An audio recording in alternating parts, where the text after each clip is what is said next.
Nu, sāksim? Jā? Labi. Tad, welcome everyone to the second day of our conference. We hope that you enjoyed yesterday the activities that were planned for you, that you enjoyed the presentations, the visit to the museum, and the evening that we had. We ate, we drank, we danced. So don't let anyone tell you that Latvians don't know how to have a good time.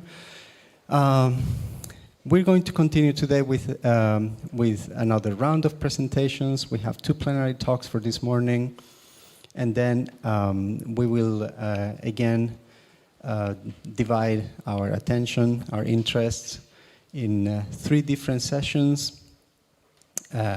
So each one will be moderated in a different room, or you can also attend via Zoom if you want.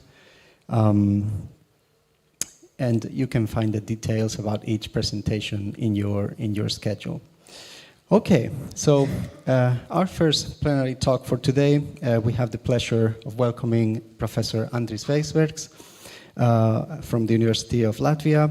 He's the author of more than 420 research papers and several monographs, and some of his major research interests include translation, lexicography, phraseology, language contacts, and language policies. He's the author of the most comprehensive Latvian English dictionary, a consultant of Oxford English Dictionaries, as well as a European Union accredited interpreter who has worked for various EU institutions and agencies. The topic of the plenary talk that Professor Veisbergs will share with us today is censorship of Latvian fiction translations, ideological past and marketing present. Thank you, Rafa. Good morning, everybody. I'm going to talk, well, my talk will actually consist of several parts. The first part will be kind of an introduction, and it's not only censorship, it's editing. And then I'll have 2 examples of what something has been censored or edited, and I'm talking about fiction, and then in the end again we'll come back sort of to some theoretical issues.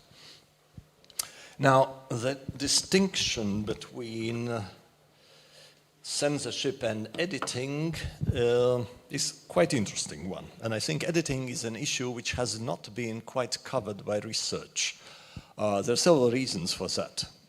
Because neither translators nor editors would be quite willing to give somebody their material. The translators might be ashamed that that will show their mistakes, and the editors might also not be quite willing to show what they have edited and how they have edited for several reasons. Anyway, talking about translation in general, translation can serve various goals depending on the target audience and purpose. And I'm talking about a translation out of Latvian, out of a small language, which wants kind of recognition outside. And so we want to share something. We might want to share fresh ideas, unique style, national peculiarities. And then there are commercial interests, recognition, and social and political agenda. And they're all together. In contrast to many big nations, what we have is, for example, we have Latvian Literature Center, which promotes translation and actually pays partly for that. And then there's, of course, the issue of what you translate, either old classics, which many Latvians think should be translated, or modern ones, which most of the target audience would be more interested. I don't think that really very many people outside Latvia would be interested in our old classics. We might not like it, but that's what it is. Talking about censorship. There's the old and narrow understanding of censorship, and there's the new and broad understanding. Michel Foucault has actually said that censorship as part of the broader analysis of power, discourse, and knowledge. We have an idea that censorship is that the censor works on the text, crosses something out, and then it's published. That comes basically from the Tsarist Empire and from Soviet Union, because you had pre-censorship before something was published. In the West, usually you have what is called post-censorship. Something is published and then it's confiscated. because somebody finds that something is wrong. So it is quite a broad understanding that we are now dealing with, and actually we have to say that it's an everyday phenomenon. Politically correct language is a form of censorship. Algorithms in media is a form of censorship, and most likely there will be more and more of it, despite the great democracy that we are there. Censorship and editing, both are forms of mediation. You reshape the text in the target language for specific purposes and audiences. In both, there is modifying of the source text, omitting something or altering something.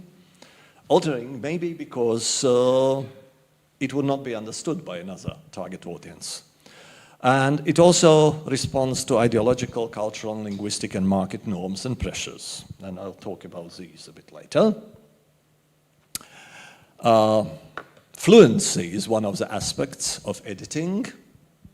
Texts have to be fluent, especially in the big cultures. So they erase whatever makes the text not very fluent. Translation itself is a form of censorship because you let the text through your brain and you impose your understanding of it. Another person might have a completely different understanding of the same text. And then there's something called market censorship. There's quite a lot of it written about it. Market censorship is not political censorship, but because somebody thinks that the market wants this book to be in this form. And these are usually editors. It affects selection. It affects what remains in the text. What makes the difference, or the key difference, it's not the manipulation of the text, but it is the underlying intention. Whether you want to distort or whether you want to improve. And there are different terms now used, like textual gatekeepers, etc. Traditions. In different countries, you have different traditions. We have certain traditions. For example, what I talk about, the ethical aspects, the quality and shame. Some of the translators who do a bad job don't want their name on it. So these go as anonymous and so on. And then, of course, we have now several Bible variants, also in Latvian, the old ones, the new ones, the even more new ones, and one can expect that there will be new gender Bibles and whatnot in the future. A very new thing which occurred while I was kind of thinking what to talk about is the so-called sensitivity readers.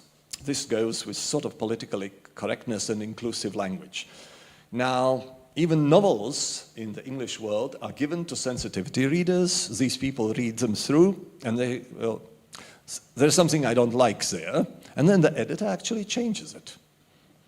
And there's a movement against it, like Ian McEwan, who is a very great, well, maybe the greatest British author today, says, no, you cannot, you have to tell the truth. You have to write what you feel, not what somebody wants to read, etc.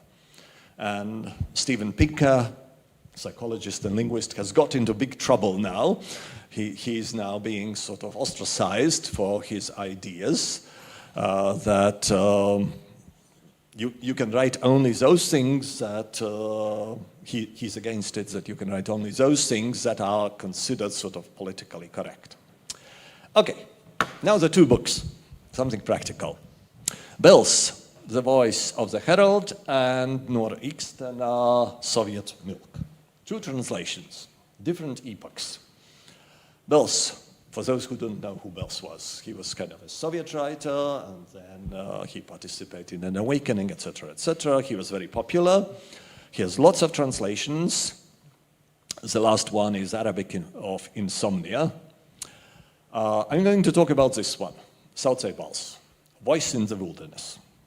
Published in 1973, immediately was published in America by Latvians because they saw what this book actually tells you. And there's the big question why it was published in the Soviet Union, because it's the most anti-Soviet books that I have ever read. The contents was perfect. for Soviets, a militant Latvian Bolshevik, 1905 revolution. That's fine. There was a novel approach, folk song language, biblical references, rhymes, proverbs, and whatnot. Censorship did change one aspect. He had newspaper references in quotes with the reference. These were removed. As a result, you could not quite understand anymore. Is that what Bells writes, or is this...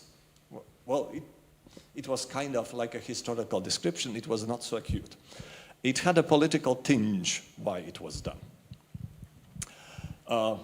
There are recognizable parallels, and there's no subtext needed. Whatever Bells says about Russians is quite terrible there. So the question is, why was it published? Why was it allowed? I talked with Bells before he died, and he said that it was given to Drīzuls, who was academician, a Soviet academician, communist, whatever, to read. And he had said, okay. And Bells said he still does not understand why. Was he drunk when he read it? Or he might have decided that it's still a great thing. So, it's quite interesting. There were emigre comments and discussion. So afterwards, when it was already published, there was a discussion that it's, of course, very bad. But that was a bit too late. And it had been translated also in Russian. And of course, it ends with a beautiful forecast of the collapse of the Russian Empire, which we are all expecting maybe again. It was translated in many languages, usually carrying the same name. In German, they translate it a bit different. In English, it was translated from Russian in 1980. The purpose or the target audience, totally unclear. I think there were quotas that had to be translated, and this happened to be one of those books. The Voice of the Herald, the title. Now, voice in wilderness is what Bells meant, and that's a biblical thing. Voice of the Herald is something quite different. So I think this is a political change, a political touch, a political change. Because the Voice of the Herald is official, authoritative, designed to be heeded by others. So it's like sort of dictator's voice. Voice in the wilderness is solitary, ignored, and ahead of times. Quite different. Russian translation, Russian was a safety valve in both ways. Like things could be translated in Latvian only if they had been translated in Russian. And also, if something was published in Moscow, it was sort of considered more or less safe here. Small things that the editor should have changed. Bells has Krūmiņš, original has cartilage. Why so? No one knows. Marijas iela turns into St. Mary's Street. St. Mary is somebody from the Bible. Marijas iela was connected with Tsar Alexander's second wife, etc. This is what I think the editor should have changed. There's some misunderstandings of rather difficult things. Only Latvians can maybe see it, like svinacīti, alkājīt, tu jau mani nepanāks. A bullet is meant, that the bullet will not catch you, that I will survive. Now, what you have in English is, your eye is made of tin and your leg is made of bone and you won't catch me now. I don't think any English person would understand what is meant. Deletion of irony. Sarcasm. The red one is the translation and the black one is my translation, let's say it. So there was a dragoons, horsemen riding, flying up and up as if pulled into the air. And these are Russian soldiers, of course. So in the translation you have how gracefully they rode. Just the opposite of it. Swapping suitable anecdotes. Well, swapping, let's be polite, anecdotes. Quite an irony there. Any sarcasm on Russia has been cut, and there's a lot of it.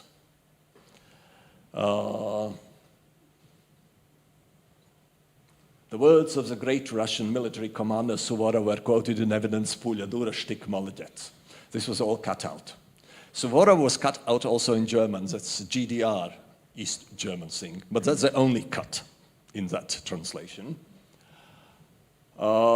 Quite a sarcasm about the Tsar, etc., etc.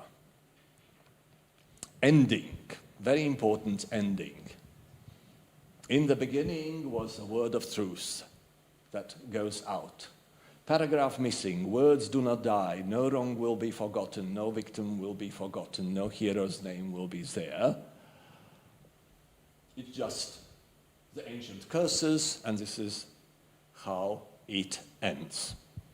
A bit of summary. It's a good translation. It's a very good translation. It reads very well.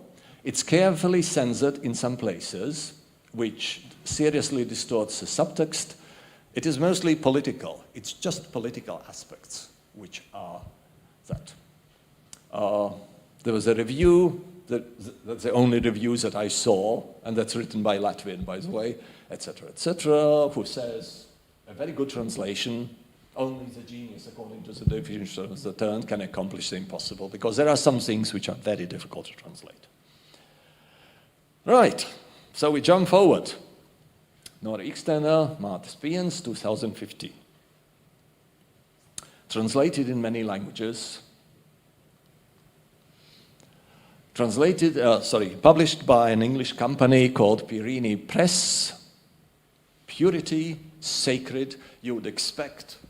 It's pure and sacred. Title. The title was agreed because there was another novel called Mother's Milk by the British author. Maybe reasonable to change it to Soviet milk. There are numerous deletions of details. Latvian identity, memes, Soviet realia. Perhaps, I would say, perhaps these are reasonable cuts. Because it doesn't mean anything like sporty or storyline, etc., etc. It does not mean anything for an English-speaking person. No brālīgās Bulgārijas sūtīts marinētos gruķis from brotherly Bulgaria. No, it's just marinated pickles. So a bit of the irony is cut out. Okay, the bottom thing is cut out altogether. That's a bit too complicated. There are carelessness, slips, misunderstandings. That's what the editor should have done. For some reason, 14-year-old turns into 15-year-old. Ļaunākā, the worst, the most evil, turns into jaunākā. So somebody has just missed the letter.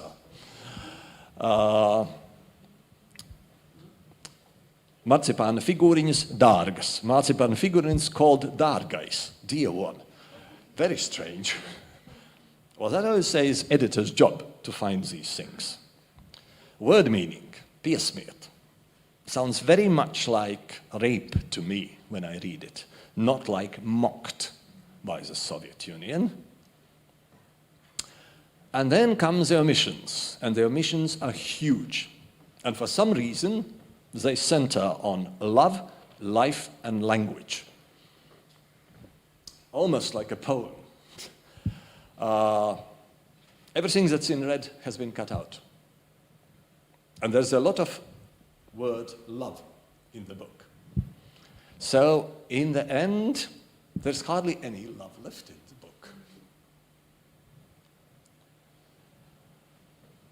Lots of omissions of this sort about a military instructor in school who is like a fat toad in our water lily pond.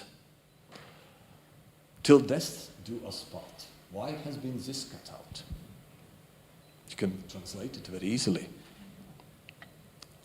Milk. Sorry.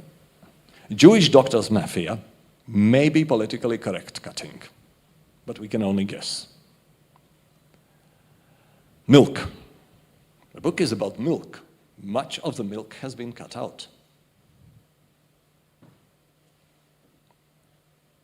Babies born in cage. All this goes out. Nuclear war. Brezhnev dies, and we all had a foreboding. And it's explained what sort of, that the war might start. in the English translation, no. A terrible sense of foreboding hung in the air. It's not clear. Why? Will it be another Stalin that comes, or will it be something else, etc.? Orwell reference, which is very important in the book, and which will be perfect for an English reader, not there. Altogether, 1/6 of the text has been cut, approximately. Omissions leads to reduction of love theme. The novel in English is grim, much grimmer than in Latvian, because there is no love. Softening of trauma, suffering delusionment, curtailment in Latvian identity, simplification of religion, absence of references, and I would say the author's message is downplayed.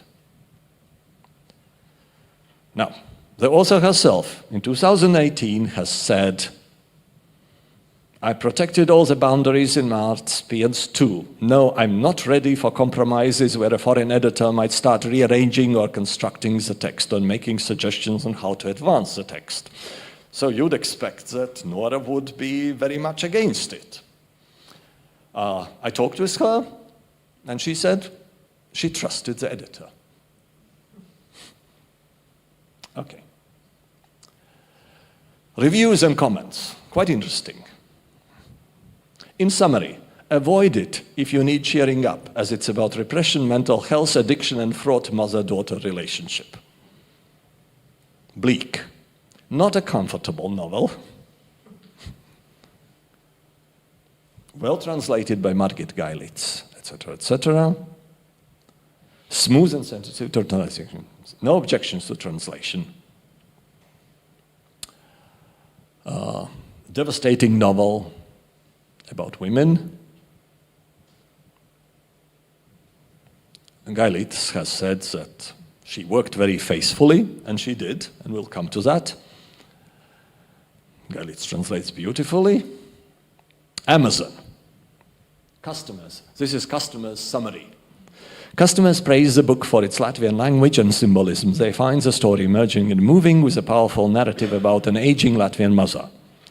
AI-generated summary from the text of customers' reviews.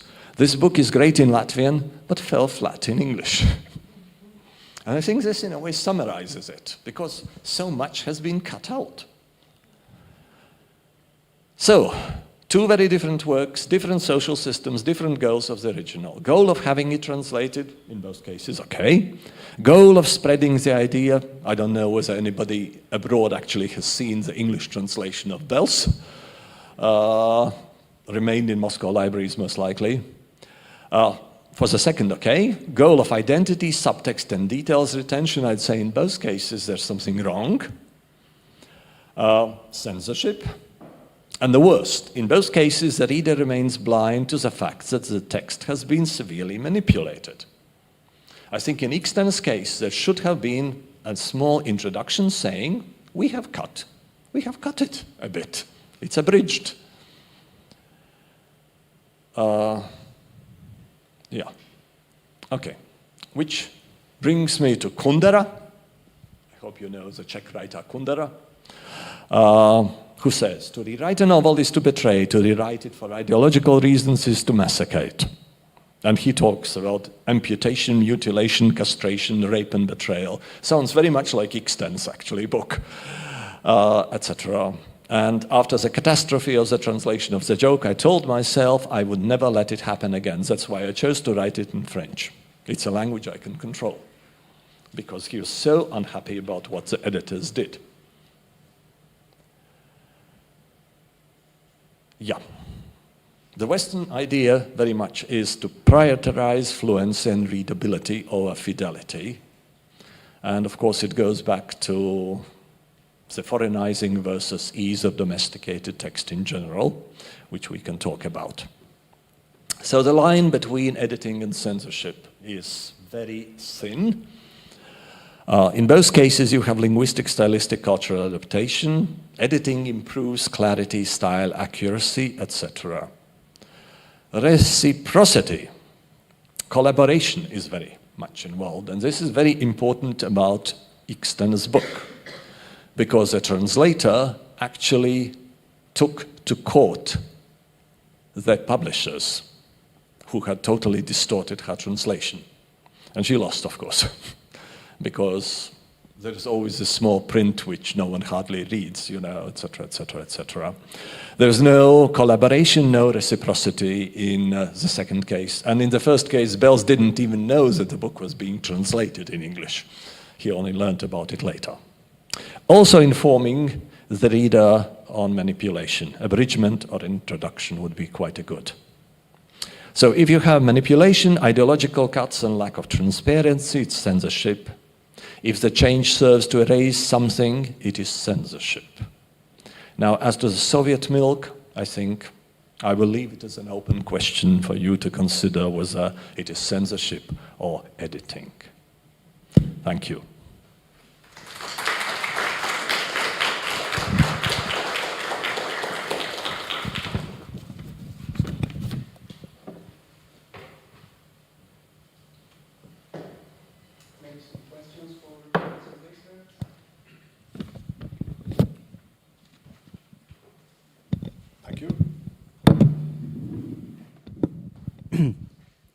So we will move soon to our second presenter today. I see that we have a little bit of time still, so I'm going to take the chance to add something to the presentation of Professor Weisbergs.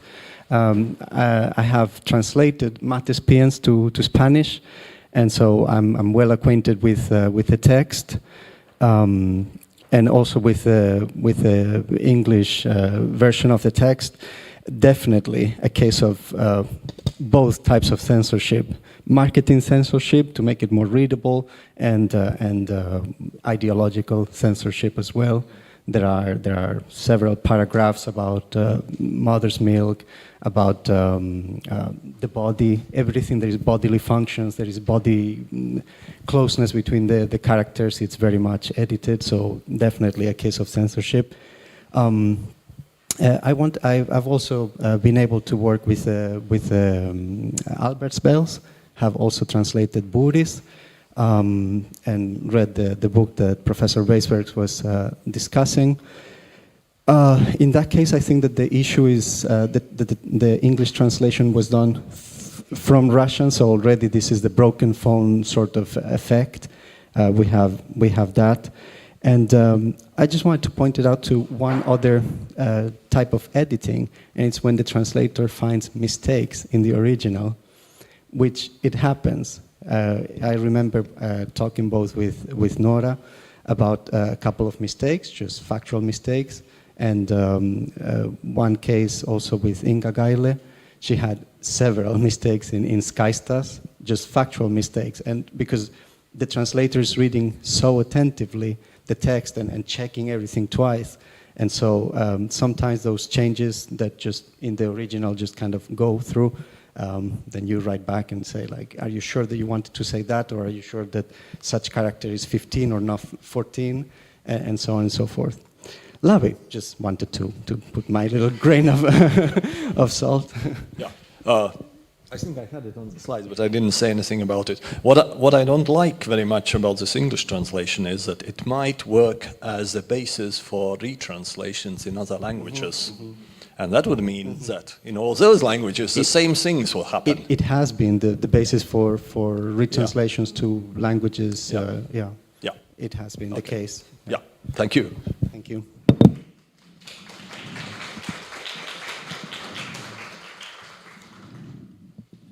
So our second plenary speaker for today is Dr. Olga Schwabonska, an assistant professor in the Institute of Linguistics at the Douglas University in Częstochowa, Poland. Her research interests focus primarily on cognitive linguistics, particularly Ronald Langeker's cognitive grammar. And in addition, she's actively involved in the field of descriptive linguistics related to the language of culinary discourse. Thank you very much. Good morning, everyone. I'm really happy to be here and to be able to discuss the things that I'm interested in with you. As you look at the topic of my presentation, you might think, what is it? Why did she choose such a tough topic for a discussion? And why? And I must say the answer is logic. In Polish, we have such sentences like ona pokroiła ciasto nożem. She cuts the cake with a knife. So nożem, with a knife, is in the instrumental case in Polish. And it makes sense because knife is an instrument. While we also have sentences of the type on jest lekarzem, he is a doctor. Lekarzem is also in instrumental form in Polish, but there is no instrument, in fact. So what is the logic? Yeah. So what I really want to discuss, of course, my presentation is rooted in cognitive grammar, as was indicated at the beginning. And I must say that within cognitive grammar, I'm looking for a common conceptual schema sanctioning all the possible usages of the instrumental case in Polish and their equivalents in English, although, as we all know, English doesn't have any case system.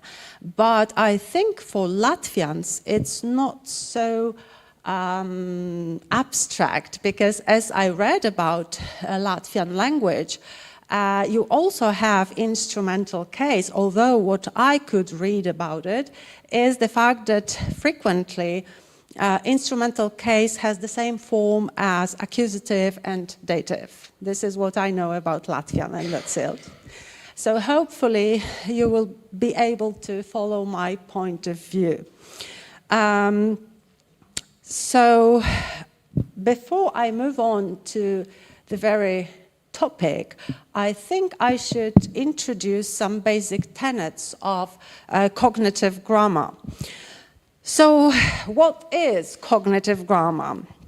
Well, it is developed by an American scientist, American linguist, Ronald Lanaker, and it is a theory within a broader field of cognitive linguistics, which I am really interested in. Unlike traditional grammatical theories that treat grammar as a self-contained system, cognitive grammar sees language as a self-contained system. Cognitive grammar sees languages as inherently linked to other cognitive abilities. It states that grammar, meaning, and even perception are interconnected. An essential idea here is that grammar isn't just a set of formal rules. It is meaningful. Every grammatical structure reflects some conceptual structure. So this is the idea. In still other words, grammar is not a separate is not separate from semantics. It's a continuum in cognitive grammar. And one of Lanaker's biggest attributions is his argument that what we call grammar, so we mean tense, aspect, or word order, it is just another way we conceptualize events, also ideas. So this sets cognitive grammar apart from more formal or more generative approaches. Here we see four foundational tenets of cognitive grammar. First, we need to realize it's symbolic. Grammar is symbolic. The idea that every linguistic unit is a symbol, that's a very important fact, a pairing of sound and meaning. This applies to every form of language. So, for example, if we understand the ed ending in English, indicating the past. So we have the form, and the concept behind it is indicating the past, right? So this is the pairing, form meaning pairing.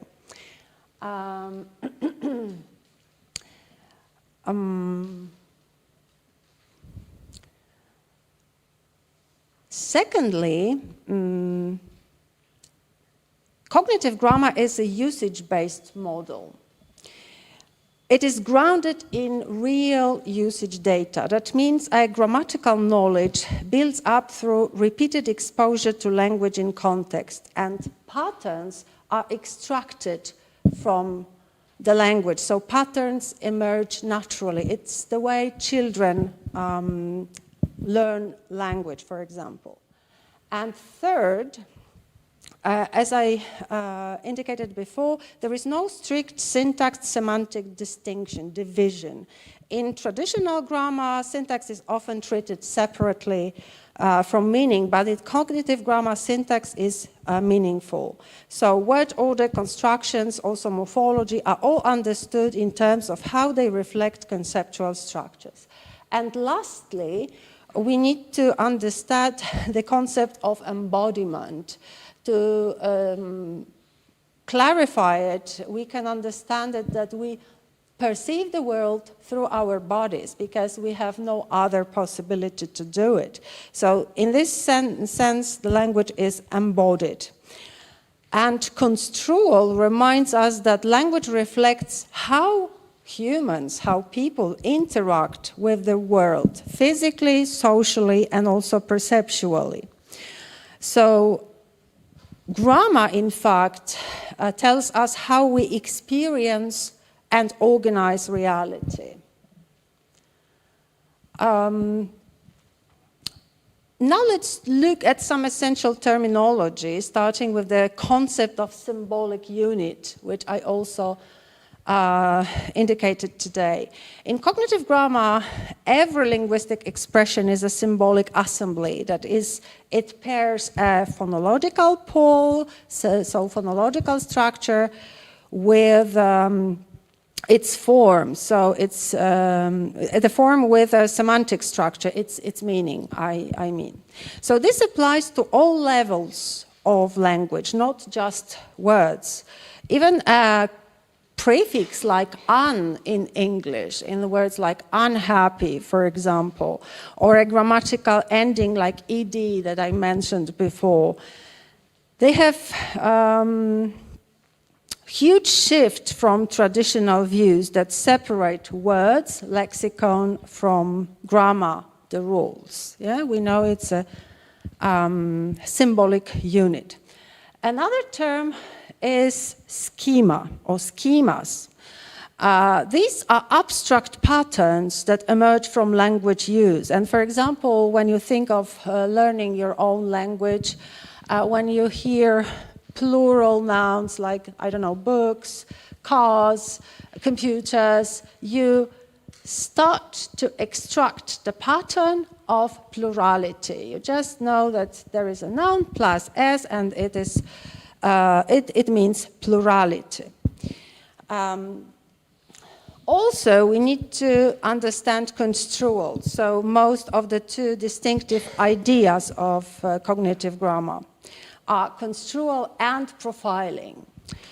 So construal refers to different ways a speaker can mentally represent or construe a situation. For example, if we think of two sentences, he ran into the room, and the sentence, the room was entered by him running.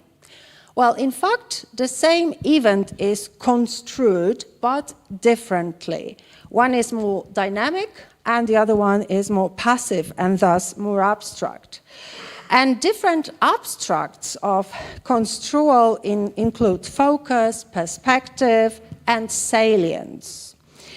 Speakers can choose what to emphasize, what is more salient, what they focus on, what to background also, and from what viewpoint to describe from what viewpoint they can describe a scene. And profiling is another term we should concentrate on because it's about what part of conceptual structure is being highlighted. So, for instance, everyone understands the word entrance. Well, the word entrance, in fact, highlights a specific part of a building, but you can't understand it without knowing the broader concept of a building, right? So the broader knowledge is called the background, and the entrance is in profile. So profiling is always done relative to a base. And finally, I would say a few words about implications and applications of cognitive grammar. So first we can say that cognitive grammar gives us a powerful way to think about meaning. It's not just static, or fixed. It is flexible, dependent on context and construal, which I tried to explain. So that helps us understand why language can be so nuanced and adaptable. Also, cognitive grammar argues that grammatical patterns are motivated. They are not arbitrary. That means we can often explain why a certain structure exists in terms of human experience or cognition. For example, we might prefer use active voice because it reflects a more direct and agentive construal than passive. And importantly, cognitive grammar also dissolves the boundary between lexicon and grammar. As I said, they form a continuum in cognitive grammar. So in terms of applications, cognitive grammar is useful in different areas like language teaching, because it helps learners see patterns of meaning rather than memorizing rules. So it also supports discourse analysis, psycholinguistics, and even artificial intelligence, where meaning and structure need to be interpreted together. So cognitive grammar isn't just a theory of grammar. It's a theory of how we use language to think and communicate. So now we can, try to analyze my examples after having discussed the basic tenets of cognitive grammar. So my analytical lens is, of course, as I said, cognitive grammar, particularly trajector and landmark, the terms used in cognitive grammar. To briefly discuss them, the trajector is the focal participant of any relation. Typically the subject, what we understand in traditional grammar as the subject, while the landmark is the relational object. In my examples, these are the predicate nominals. In Polish constructions, like on jest nauczycielem, he's a teacher, they convey various kinds of meaning. Such a sentence conveys various kinds of meaning, not just the meaning of identity. So we can say that we have the meaning of categorization, assigning someone to a category or to a class, like being within the category of teachers, right? Identification, so asserting identity. Origin, indicating the source of development, or attribution, assigning qualities or roles. I will exemplify these roles in a moment, right? So importantly, Polish makes morphosyntactic distinctions, as I said, by using the morphological endings, and English does not. So this gives Polish speakers a tool for finer conceptual alignment, which is absent in English. And let's clarify what's going on syntactically and conceptually. So in copular constructions, like he is a teacher, on jest nauczycielem, the subject is the trajectory, as I said, and the predicate nominal is the landmark. In Polish, when the predicate nominal carries instrumental case, it signals that it is not co-referential. That is, it provides a relational framing, a way of seeing or construing the subject, not a full assertion of identity. So as I said, first I will try to explain categorization. Ona jest lekarką. She is a doctor. So here lekarką is marked in the instrumental. It indicates that the subject is not fully defined by the category, but is understood as a member of that category.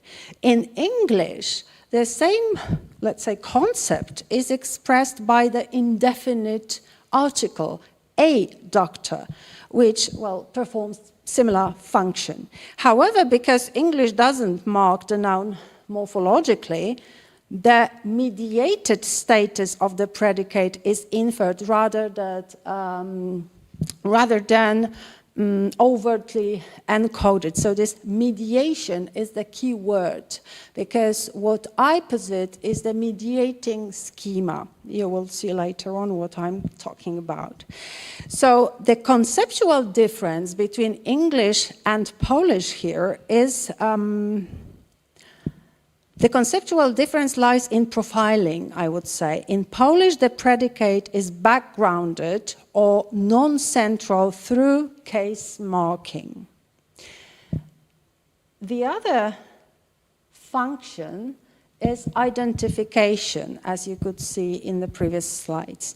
So identification involves full identity. And in Polish, we say, to jest mój brat, and it's not marked for the instrumental case. It's just a nominative form, because there is full identification. He and my brother is totally the same person, right? So that the identification is total. So why we don't use instrumental here?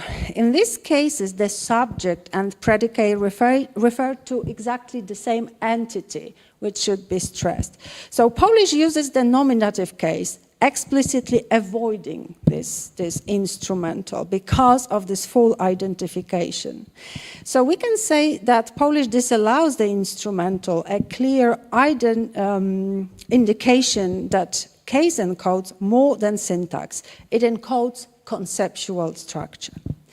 And another function is origin. On jest nauczycielem z wykształcenia.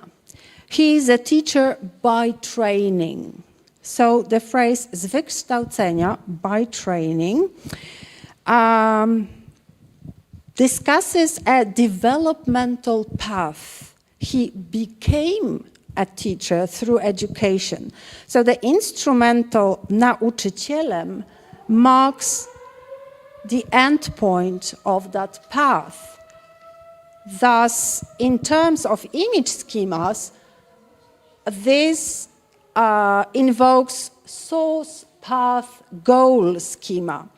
So the predicate is the goal and not the static identity. So English frequently expresses this via prepositional phrases like by training. But again, there is no morphological marking on the predicate. And the final function is attribution, assigning a quality or temporary state. If you look at the examples, Jestem zmęczonym człowiekiem. I'm a tired person. In Polish, the predicate is instrumental. Człowiekiem, person. It signals that being tired is not just the subject's core identity, but just a conceptual attribute. In cognitive grammar, this aligns with the attribute schema, where the predicate offers a perspectival lens on the subject, not a referential match. And I prepared the summary of functions comparing Polish and English equivalents.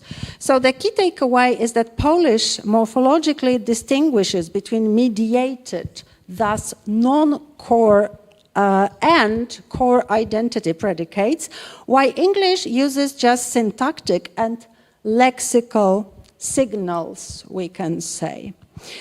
So this invites the central question of my presentation. Can a single conceptual schema, my proposal is mediation schema, can this explain all of this?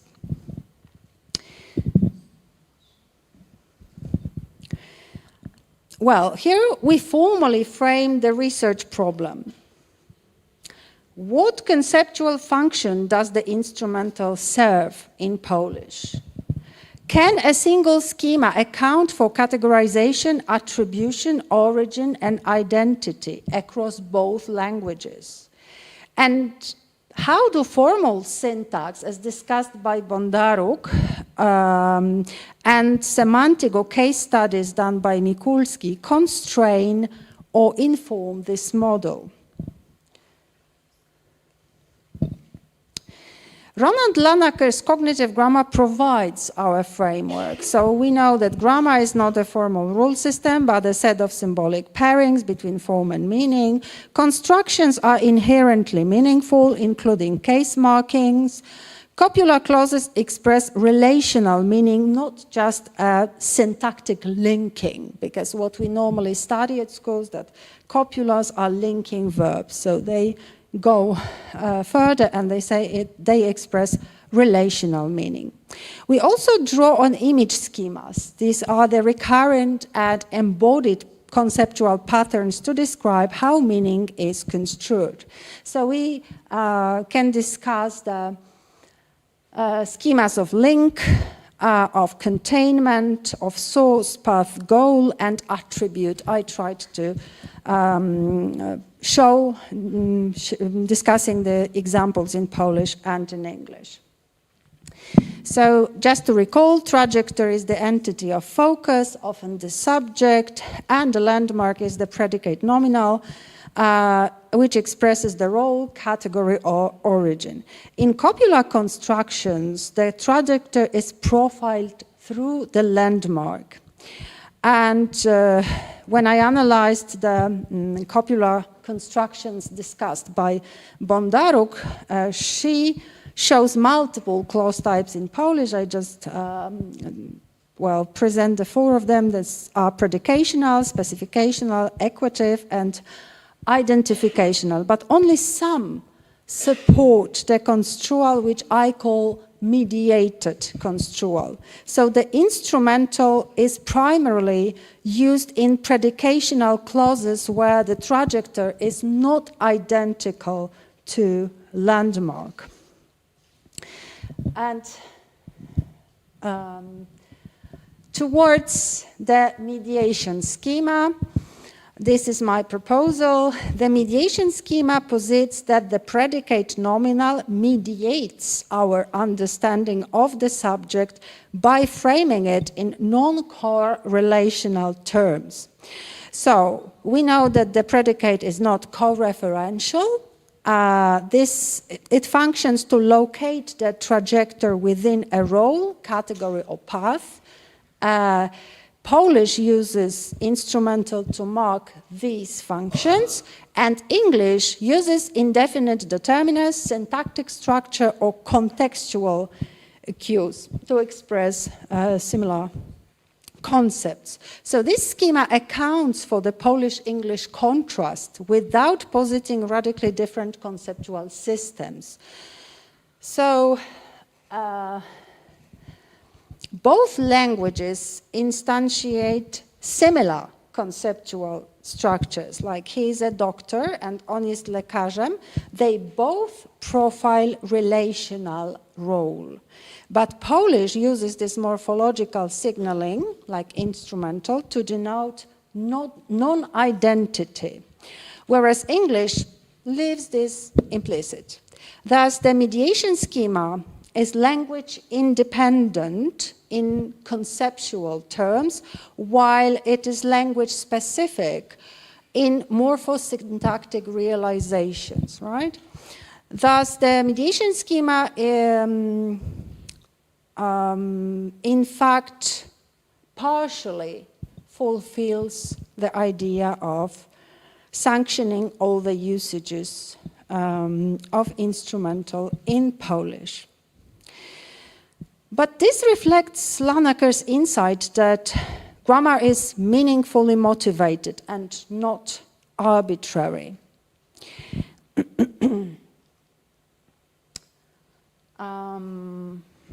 What else am I to say?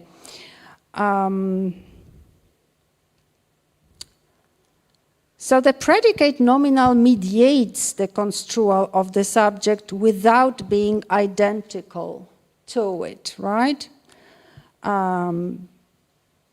So this explains why Polish uses instrumental in jestem zmęczonym człowiekiem, or why it avoids instrumental in to jest mój brat, this is my brother.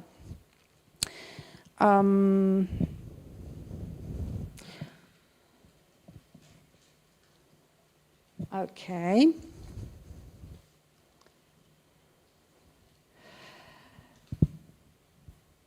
So this model builds on works by Lanaker, of course, but also by researchers like Tabakowska, which discusses Polish-specific applications of cognitive grammar. Janda's work, Slavic linguistic construal and metaphor, Danziger, constructions and perspectivization, or Mikulski, who discusses instrumental case as a semantic tool. Together, they show that Polish instrumental constructions are not merely syntactic artifacts, but conceptually rich mappings of speakers' cognition.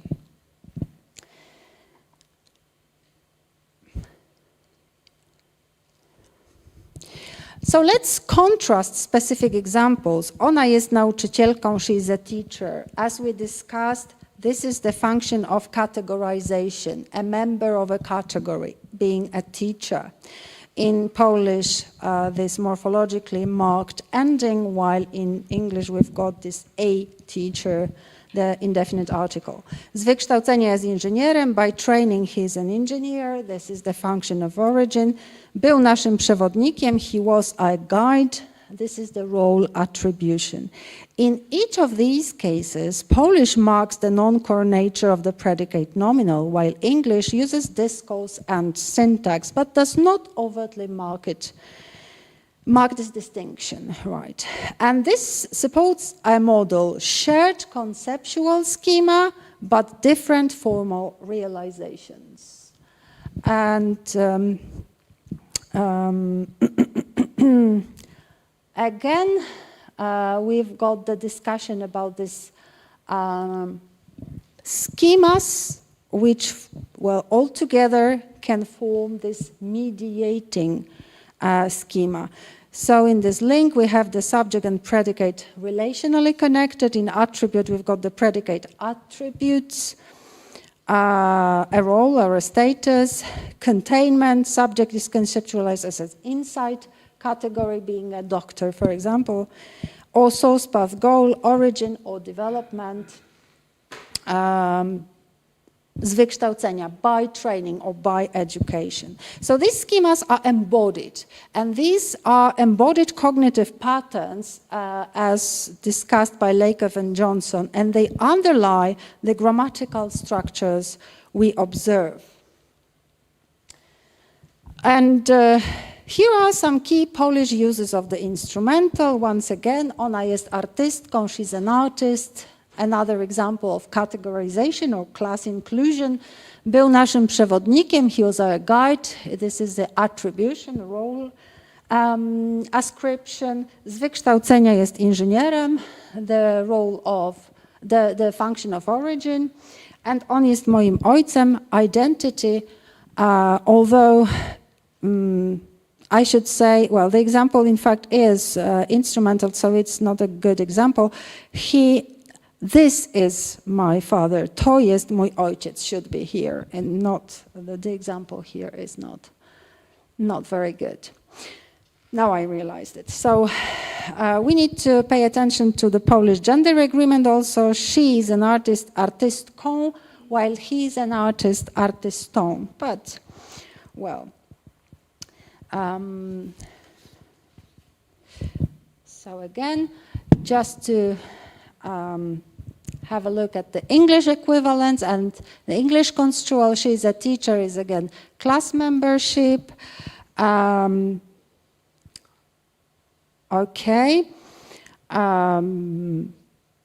He was a guide, role attribution. He's an engineer by training. This is origin. And this is my father, identity role. So again. And I don't think I should discuss in detail Bondaruk's predicational clauses, because I indicated the most important types of them, also the Mikulski's syntactic semantic functions of the instrumental.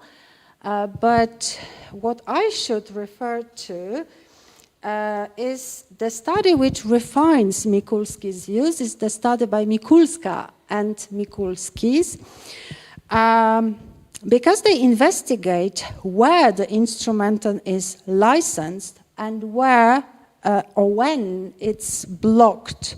So not all predicates allow instrumental case. They say that some resist it for syntactic reasons and other requires nominative due to this full referential identity. So this helps us empirically delimit the mediation schema which I posit. It applies only when predication is non-identificational. So the mediation schema is powerful but not universal. So formal constraints as by Bondaruk that only certain clause types allow mediated predication, and empirical constraints as by Mikulski, not all predicates license instrumental. So we must distinguish conceptual potential and grammatical realization. So this makes our model more precise, theoretically grounded, and falsifiable. So to summarize, the mediation schema accounts for categorization, attribution, and origin. Instrumental case in Polish is a morphological cue for mediation. English lacks this case, but achieves similar construals via syntax or discourse, and image schemas really structure the construal. But works by Bondaruk and Mikulski constrained the model. So here we've got some open questions. Can this model explain core identity? We've got this example with water. How other languages or Slavic languages realize these mediated predicates, and what would a psycholinguistic validation look like? Yeah? And can we formally map cognitive mediation to syntactic processes? These questions point toward a rich agenda at the intersection of syntax, semantics, and cognitive modeling. So thank you so much for your attention. If there are any questions, I'm open to them. So thank you so much. Thank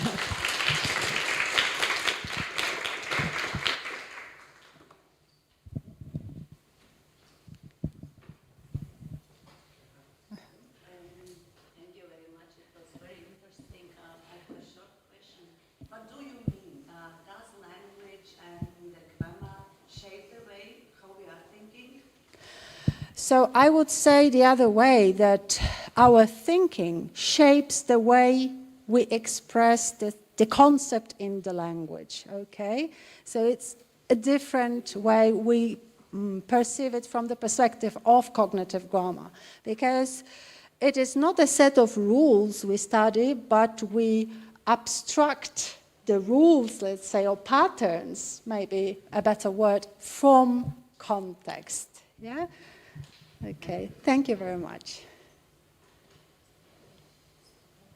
Thank you. Thank you, everyone. I would like to thank again both of our plenary speakers today for their interesting discussions.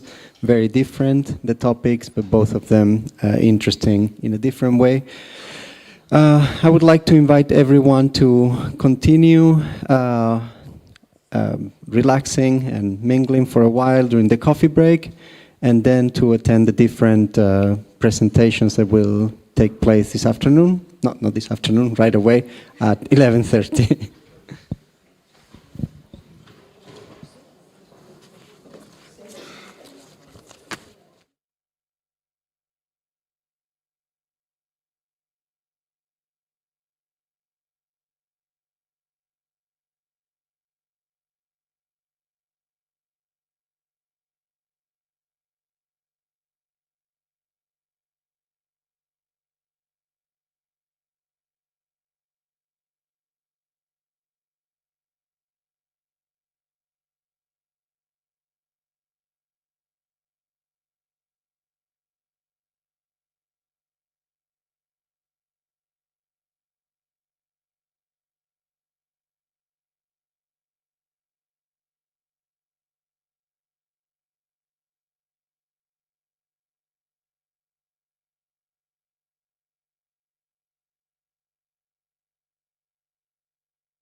today we can continue with our section. And we have to start with Associate Professor Vanessa Leonardi from Italy. Are you here, please, Professor?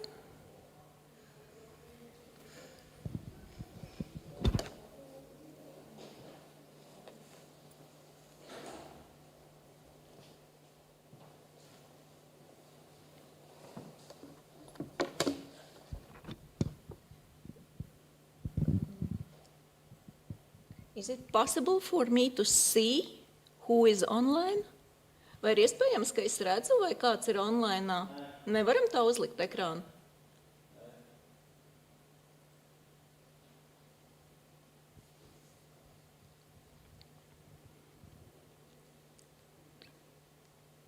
I would say that we will wait some minutes for Associate Professor Vanessa Leonardi.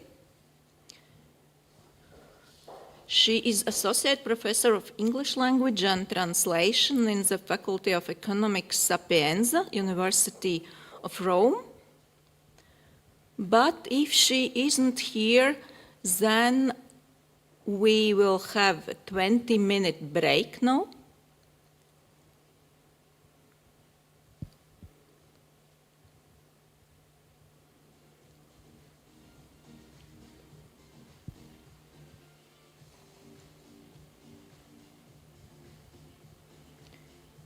Dear Professor, are you online?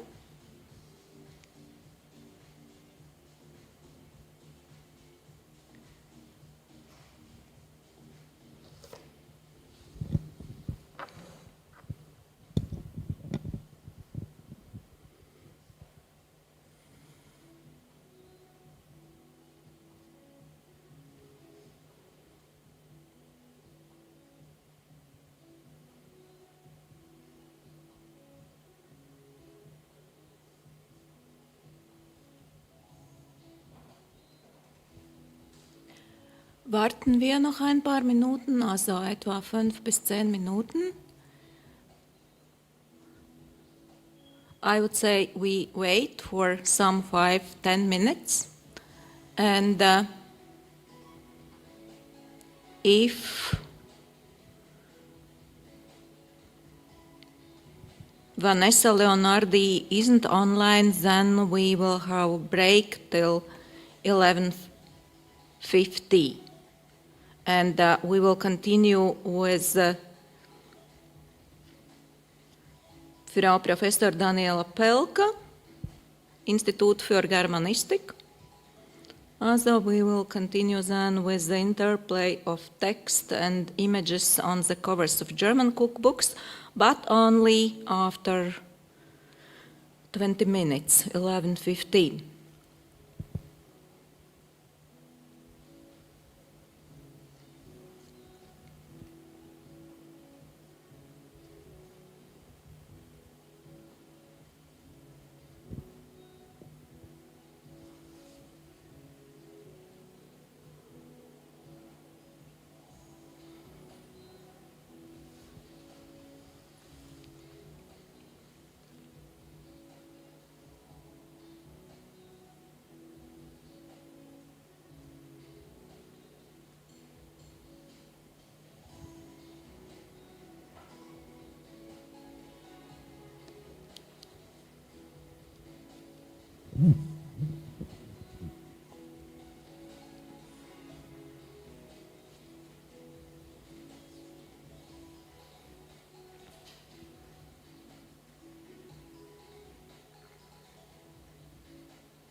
Maybe it's a mistake because of time difference.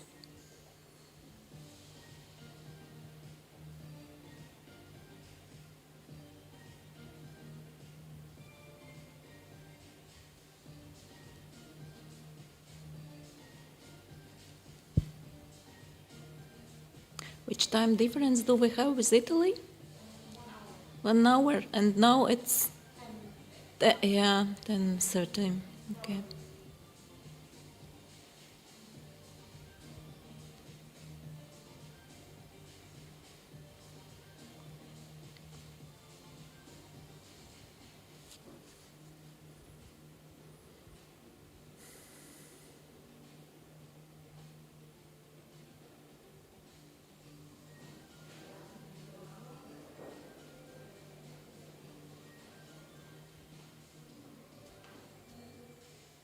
No one is online.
Kāpēc tas pulkstenis tagad rāda 19:59?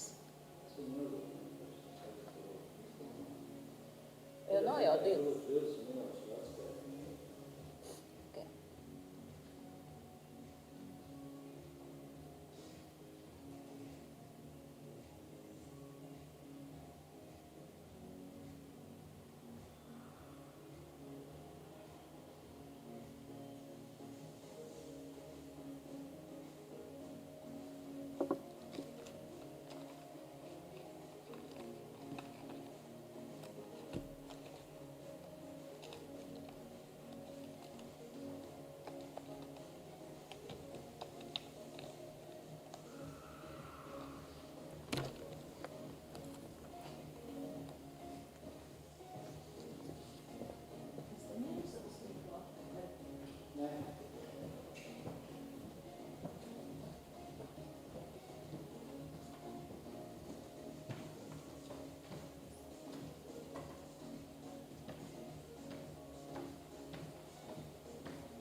Kā izskatās ar nākamo?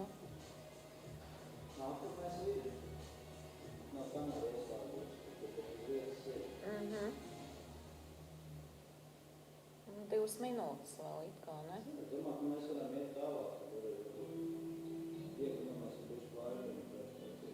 Varbūt kāds vēl atnāk. Tur cik ir klausītāji?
So it's time to start, and our next speaker is Professor Daniela Pelka.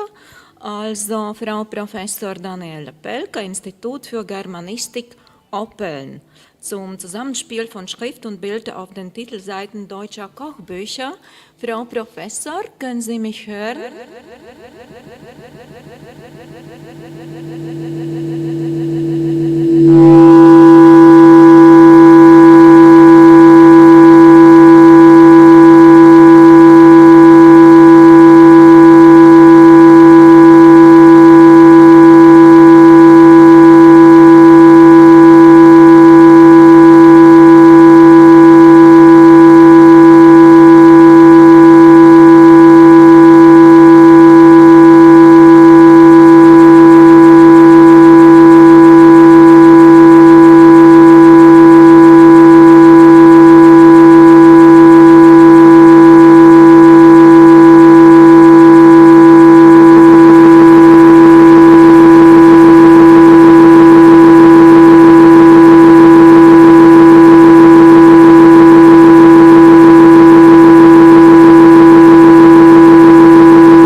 So, jetzt Echos.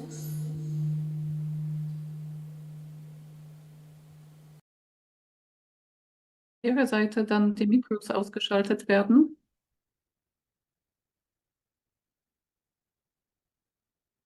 Ja, oh, wunderbar.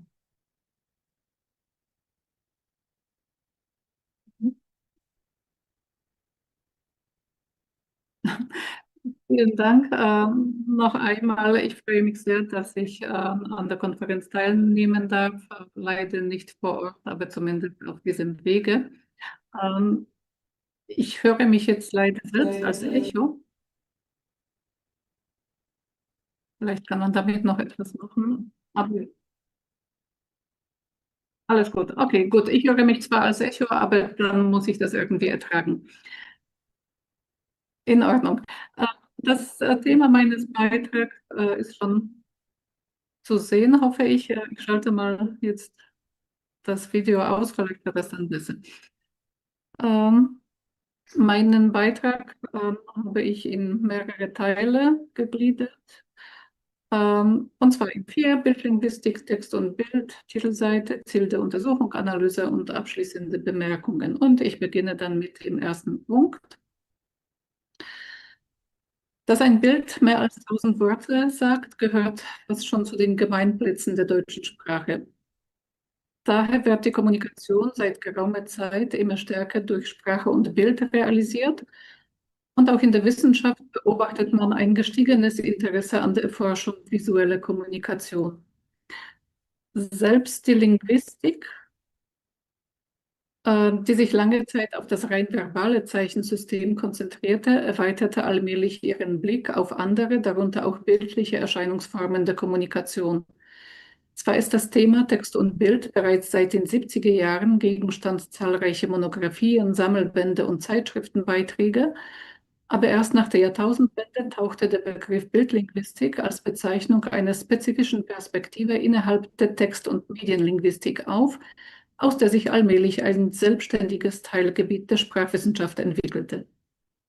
Die Subdisziplin umfasst die Betrachtung der Bezüge zwischen Sprache und Bild in Gesamttexten und die Nutzbarmachung linguistischer Konzepte, Modelle und Methoden für die Beforschung des in vorwiegend massenmediale Texte integrierten Bildes.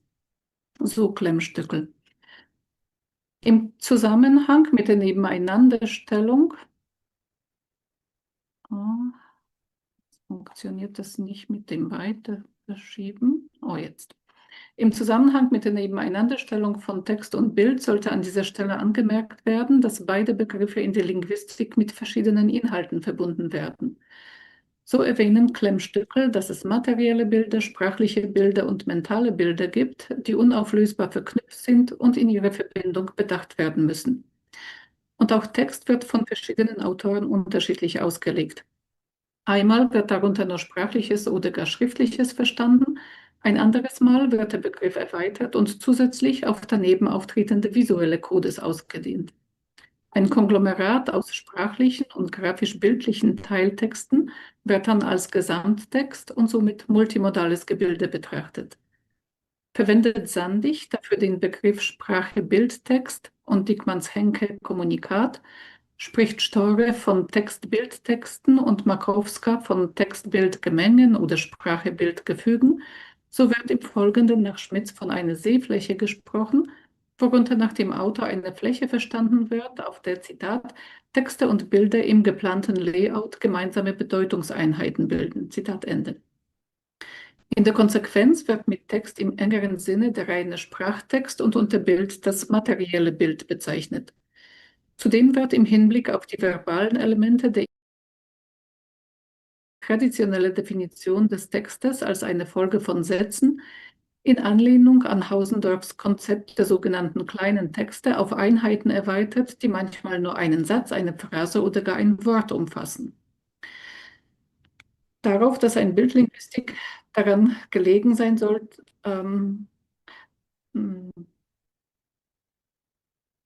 darauf, dass ein Bildlinguistik daran gelegen sein sollte, möglichst viele Gebrauchsdomänen von Sprache-Bild-Kombinationen zu untersuchen, um die Handlungspotenziale und pragmatischen Funktionen solcher semiotisch komplexer Texte nachzuzeichnen. So kann auch die Untersuchung einzelner Genres gewinnbringende Erkenntnisse liefern. Somit stehen im Zentrum der folgenden Betrachtung deutsche Kochbücher, wobei der Fokus auf ihre Titelseiten gerichtet wird, die als Sehflächen mit synergetisch miteinander verknüpften sprachlichen und bildlichen Elementen betrachtet werden. Trotz der heutzutage immer wichtigeren Rolle, die Websites, Blogs oder Apps bei der Suche nach Kochrezepten spielen, ist die Auswahl an traditionellen Kochbüchern immer noch riesig und der Umschlag ist dabei meist das erste, das bei der gezielten Suche nach einem Buch, aber auch bei einem nur flüchtigen Blick in die Regale einer Buchhandlung oder ins Internet angesehen wird.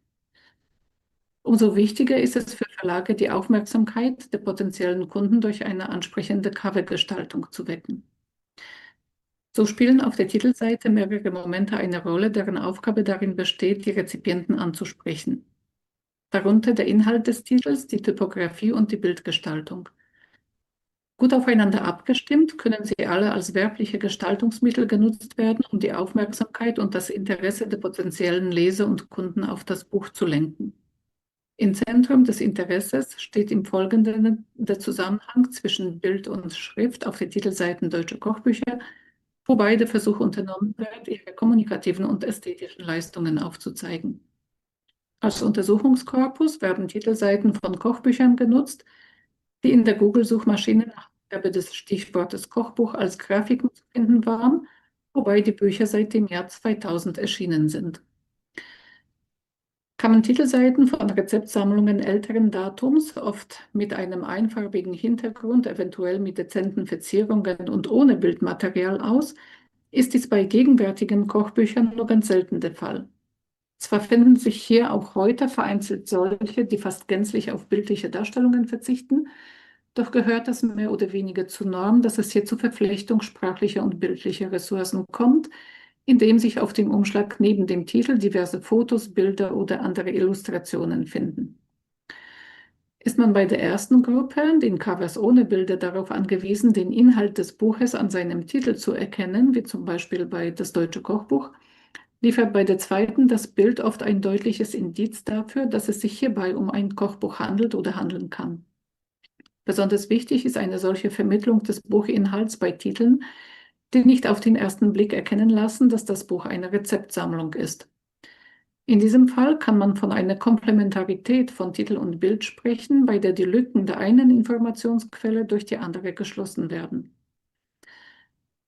Ist in dem Titel der direkte Hinweis enthalten, dass es sich bei dem Buch um ein Kochbuch handelt, kann der Einsatz von bildlichen Elementen, die dies verdeutlichen, als redundant betrachtet werden, da sie nicht zum Verständnis des Textes beitragen.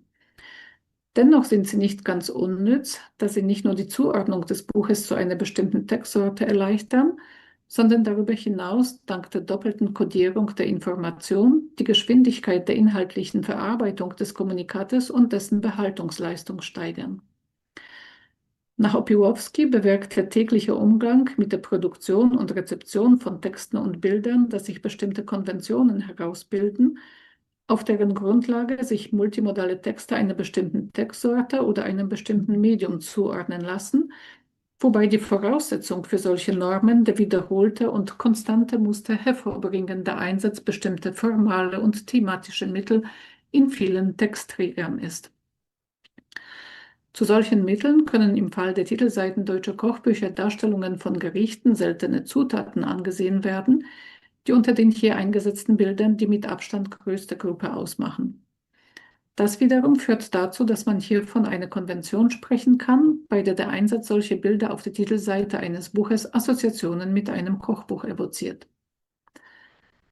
Über den Verweis auf das Buchgenre hinaus vermittelt das Bild nicht selten zusätzliche Hinweise bezüglich der Rezepte, zum Beispiel über deren Herkunft oder Zubereitungsart, indem auf den Covers Gerichte abgebildet werden, die oft in stereotype Weise mit der jeweiligen Küche zugeordnet werden. Andere Gerichte stehen dann für die einzelnen nationalen und regionalen Küchen, für die traditionelle und moderne, für die deftige und vegane Küche. So zum Beispiel erscheinen auf Kochbüchern der polnischen Küche oft Bigos, Żurek, Borscht, Piroggen oder gefüllte Eier, auf deutschen zum Beispiel wie hier eine Kartoffel. Neben visuellen Komponenten der Titelseiten, die diverse Nahrungsmittel und Ergebnisse der Kochtätigkeit abbilden, finden sich hier auch solche, die damit nur mittelbar verbunden werden, die sich aber dem weiten Bereich des Kulinarischen zuordnen lassen. Damit verbundene Assoziationen, die im weiteren Schritt auf den Inhalt des Buches als Rezeptsammlung hinweisen können, wecken zum Beispiel Darstellungen bestimmter Kleidungsstücke oder Küchenutensilien, wie zum Beispiel die Kochschürze, die Kochmütze, die Pfanne oder das Besteck. Können Titelseiten deutscher Kochbücher mit Abbildungen, die sich dem Bereich des Kulinarischen zuordnen lassen, als Standard betrachtet werden, so findet man auf einigen auch Bilder, die in keinem Zusammenhang mit der Küche und der Nahrungszubereitung stehen.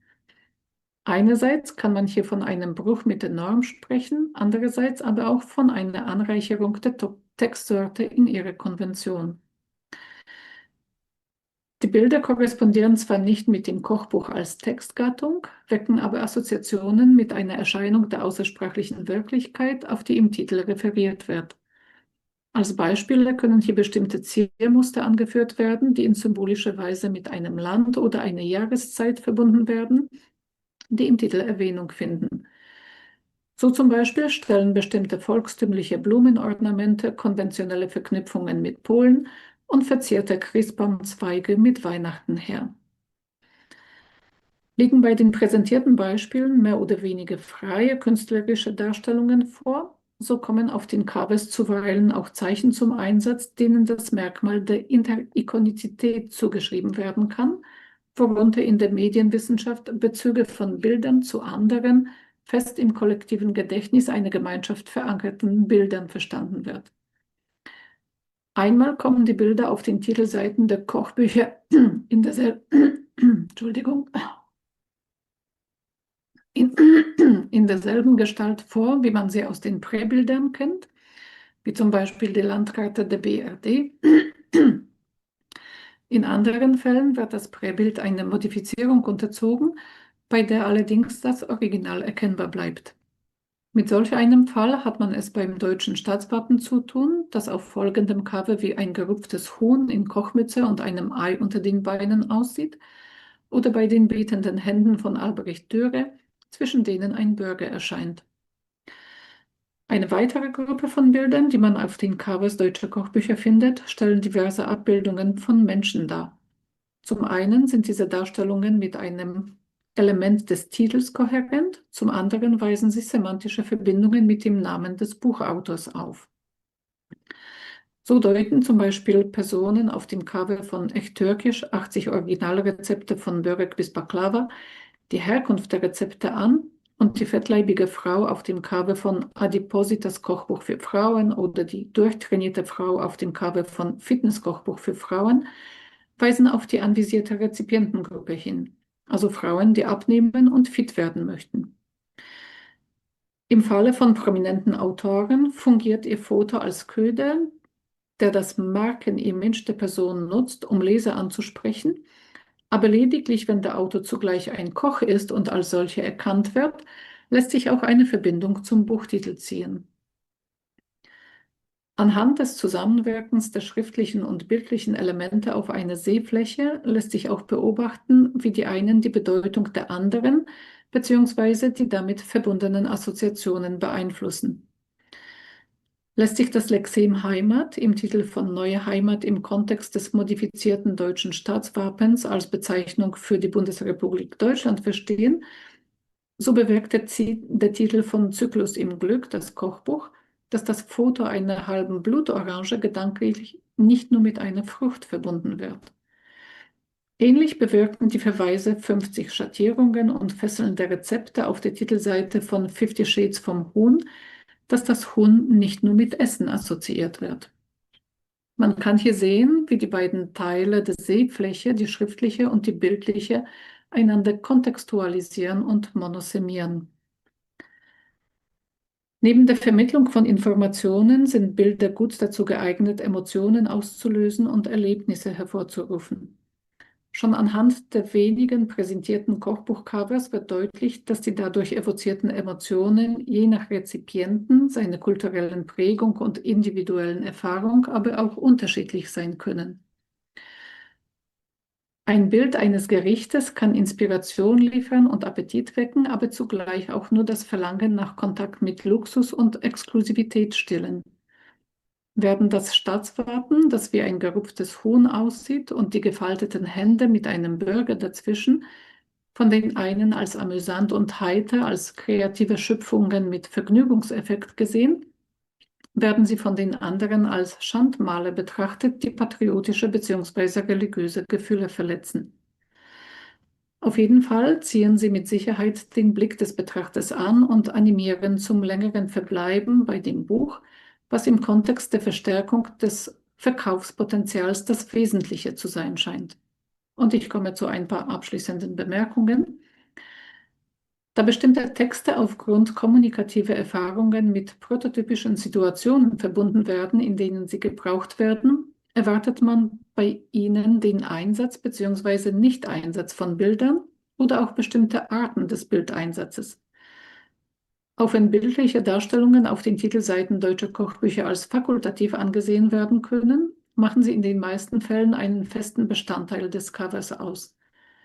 Die bebilderten Einbände können dann als Sehflächen mit synergetisch zusammenwirkenden schriftlichen und bildlichen Anteilen betrachtet werden.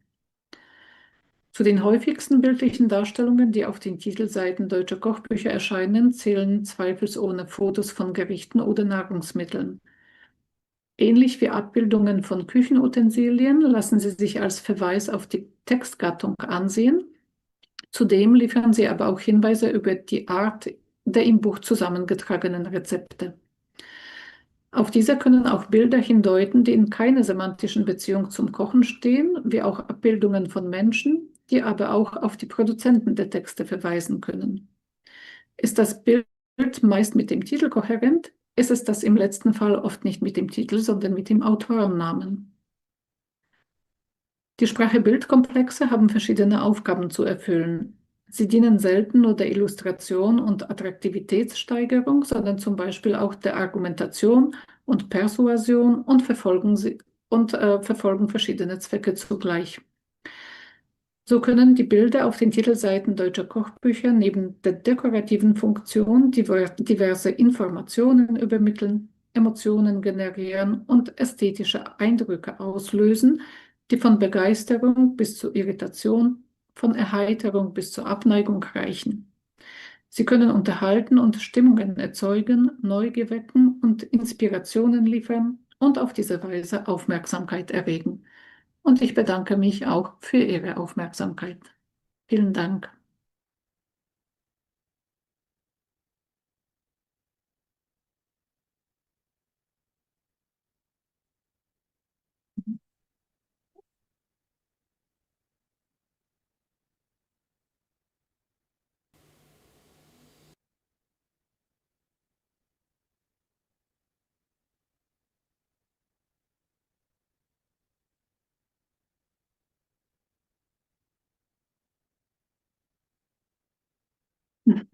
Äh, Ich würde mal, ich muss das Mikro hier.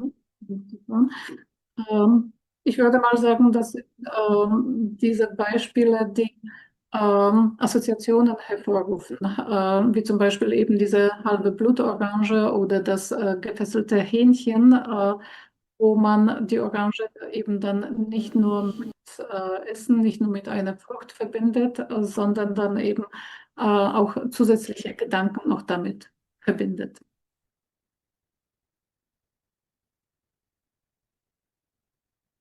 Oder Schattierungen, ja.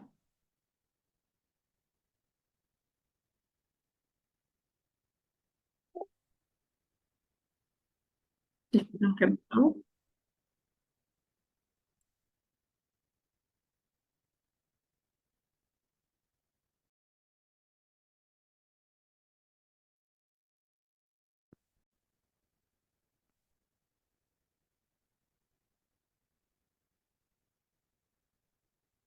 Yeah, hello, I'm here. Everything is okay.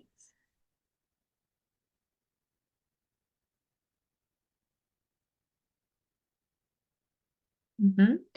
Thank you. I have just shared the presentation. Is everything okay? Yeah. Mhm.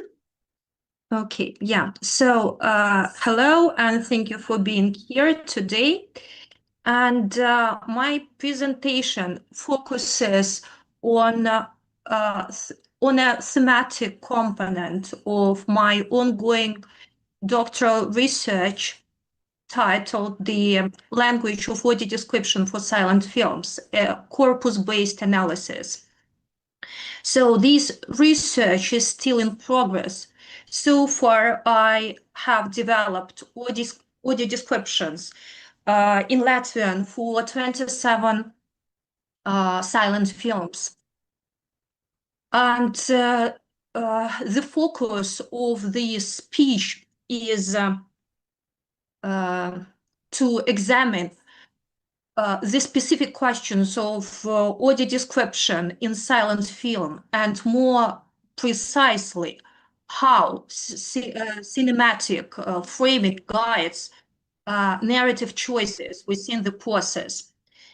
And I think it should be noted that audio description represents intersemiotic translation, which is one of the modes of audiovisual translation. So let's imagine Charlie Chaplin's silent film The Kid, without sight. Audio description becomes the narrator. But it's not just about stating actions. It's about interpreting how a close-up of a face or a wide shot of a cityscape shapes the story. For example, a tight frame on a trembling hand might translate to his fingers clutch the letter, shaking with suppressed rage. So silent films rely entirely on visuals to tell the story. So framing guides audience perception and emotional tone. And certainly body language. Body language is a significant non-verbal communication method utilized in silent films.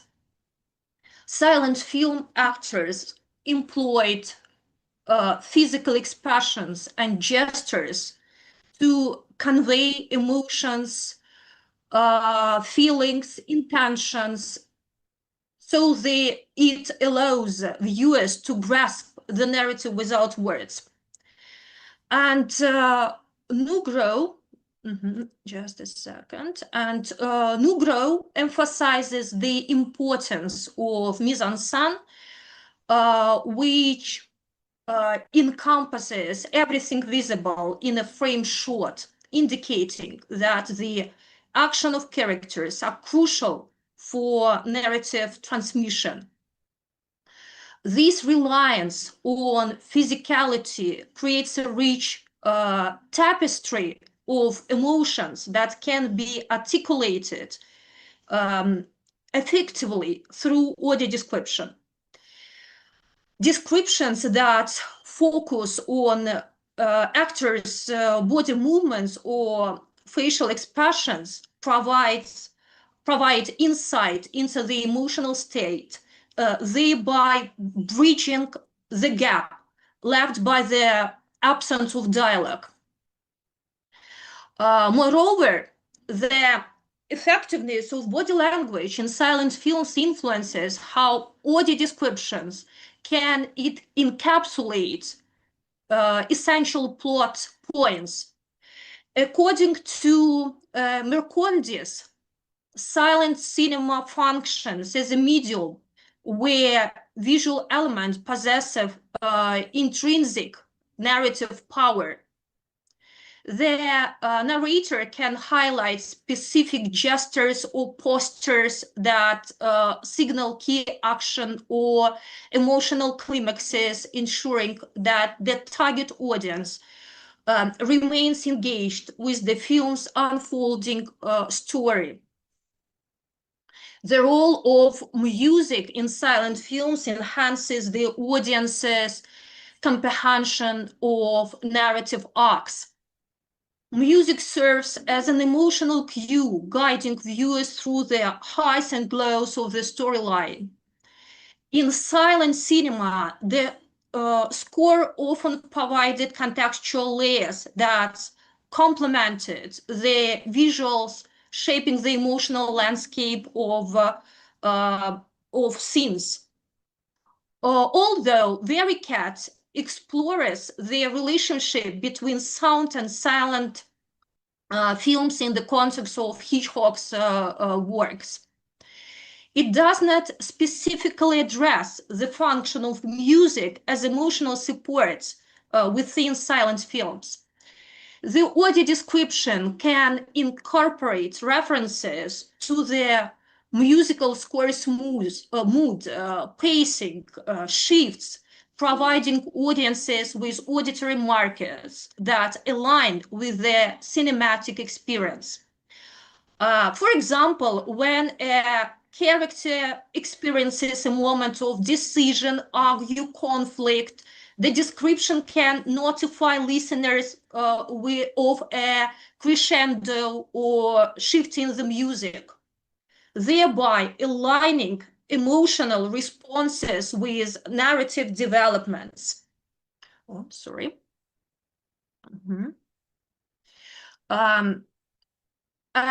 Why thematic framing matters in silent films.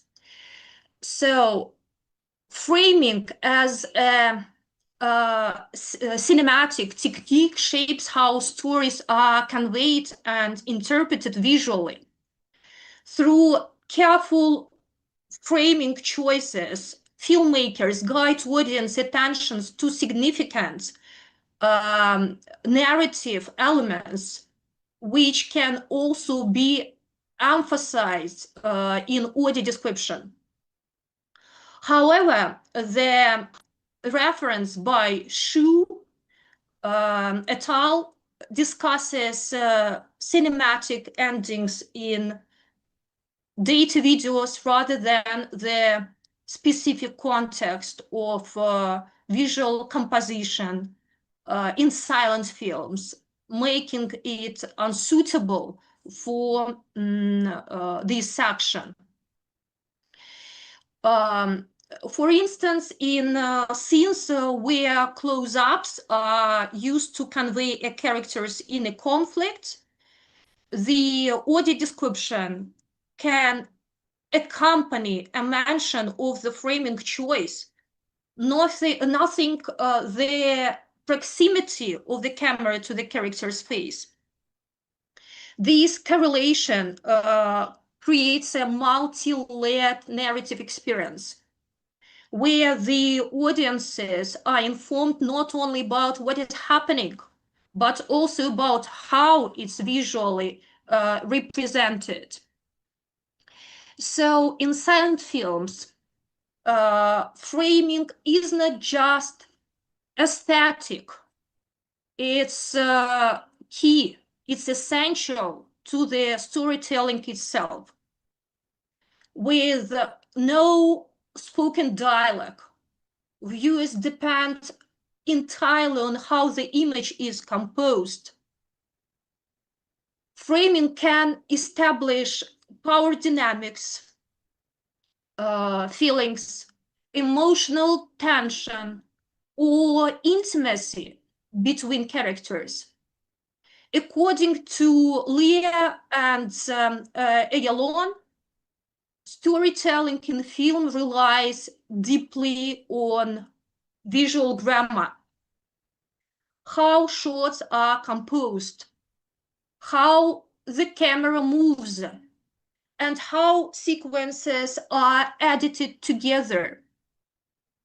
As Jackson notes, a director's framing decisions can subtly guide the viewer's perception, suggesting, for example, whether a character holds emotional weight or power in a given scene.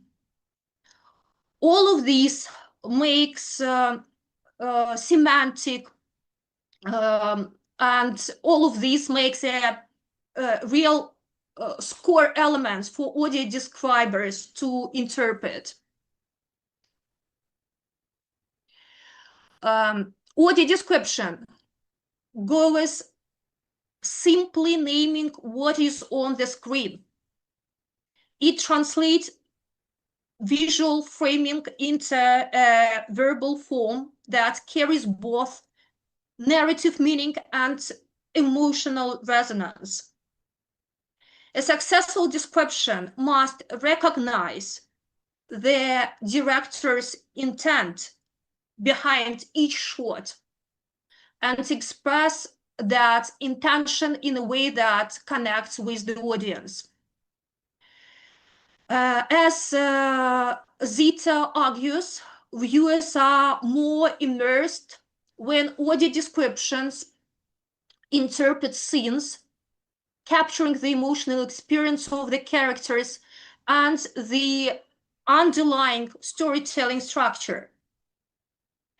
This interpretive layer becomes essential, especially in silent films, where visual framing is the only narrative driver.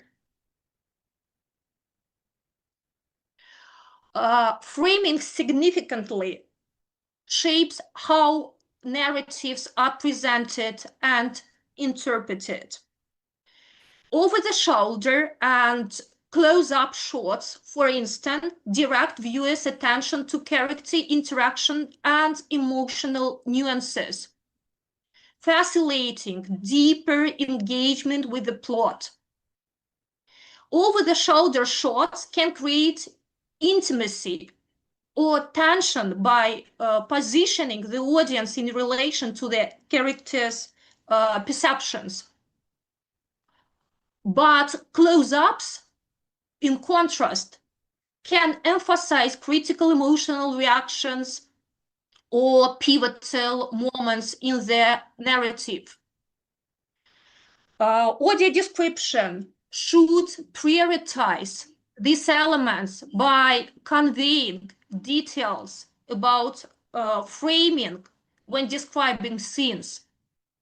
For example, describing a close-up shot may include details such as a character's impressive facial features or their subtle body movements, which relay emotional subtleties that could be pivotal for understanding the film's narrative arc.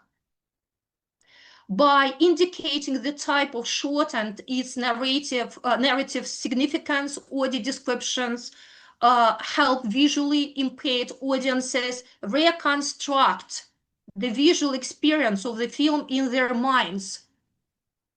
And again, about close-up shots. Close-up shots serve a dual purpose in silent films. First of all, they highlight characters' internal states and then guide the viewer to emotionally or narratively significant moments.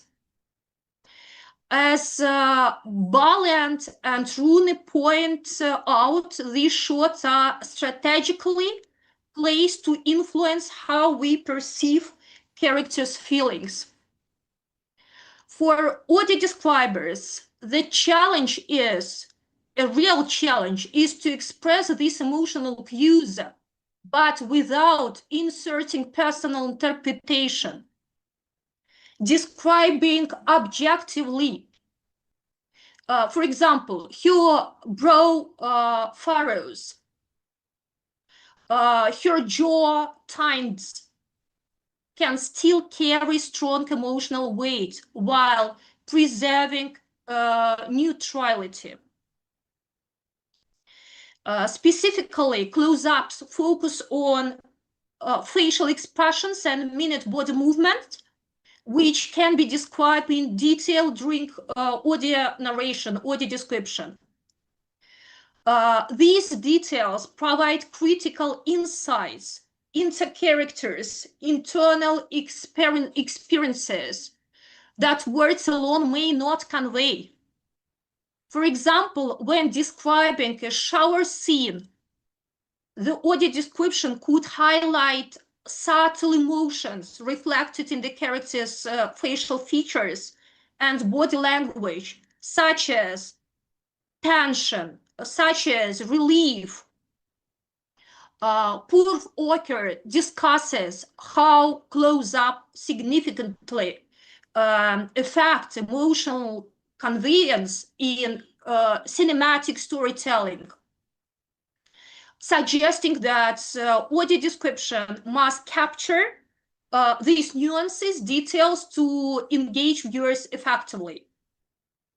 So describing the specifics of how a character's expression exchanges as water cascades over them can evoke feelings of intimacy or despair. Audio description should prioritize this element by conveying details about framing when describing scenes. Their context created by framing profoundly influences audio description really very much. The significance of shot types, close-ups, vice versa, wide shots, alters the visual narrative's emphasis, allowing for detailed descriptions and nuanced description of visual details. Zhong notes that rhythmic montage created through close-up enhances a character's emotional journey. These respective highlights how audio describers can interpret and analyze short composition to convey essential details effectively. So, and some examples of films with close-ups: The Birth of a Nation, The Passion of Joan of Arc, and I'd like to share some good examples. Now you can see what I mean. For example, The Birth of Nation, known of pioneering film techniques, including the extensive use of close-ups, express character emotions. Now you can see character emotions here. So next one is the same Broken Blossoms with close-ups, features emotionally charged close-ups, particularly for Lillian Gish to convey feelings, emotions, suffering, and so on. So, silent film with close-up, the popular film The Passion of Joan of Arc. You can see all the emotions on the face of the main character. So, and some examples just to get it, some examples of over-the-shoulder shots. So now you can see it, yeah. So, and just some words about Trip to the Moon. You see that it was the first silent film that I already described into Latvian. And what about this film is directed by Josh Milya. So you can see here close-ups or over-the-shoulder shots. These films' visual style is characterized by a stationary camera position only. So, and what the frame tell us? To conclude, this research shows that cinematic framing is not just a visual choice. It's a narrative language in itself. In silent films, framing determines how stories are felt and understood, shaping emotional and relational dynamics between characters. So, and unfortunately, audio description in Latvia is not still very well developed, but I want to brag a little bit today. Together with my colleague from the company Socintegra, we created an audio description in Latvia for a Latvian Riga's Puppet Theatre performance. And in 9 days, on the 19th of October, blind children of Latvia will be able to experience this place with audio description. It's not just the first performance with audio descriptions for children, but for everyone just in Latvia. So thank you very much.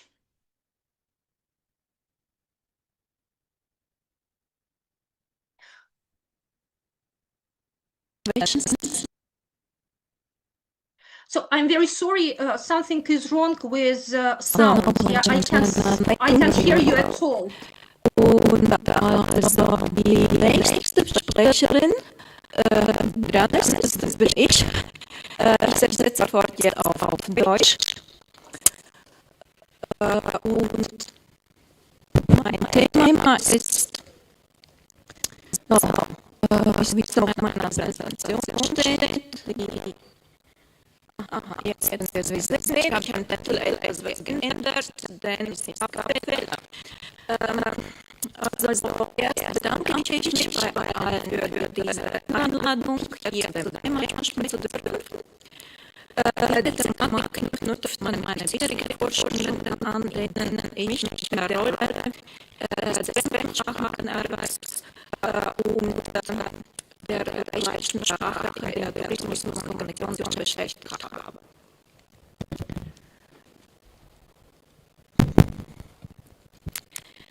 In meinem heutigen Beitrag möchte jedoch auch Perspektive erweitern und die Übersetzung des Deutschen sowie die Mediation in den ländlichen Städten.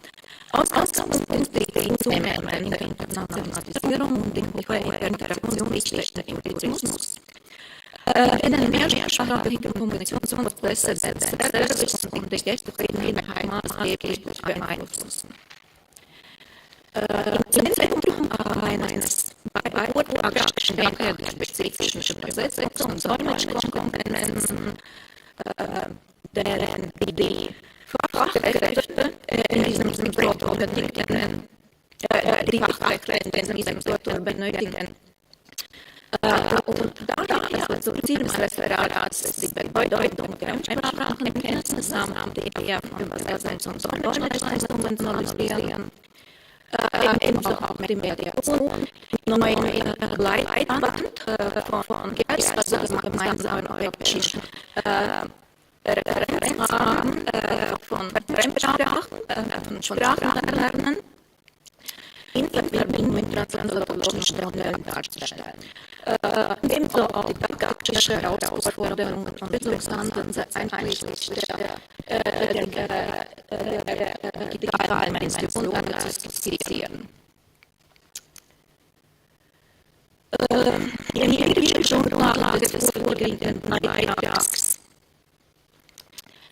stützt sich auf eine eigene langjährige Forschungstätigkeit.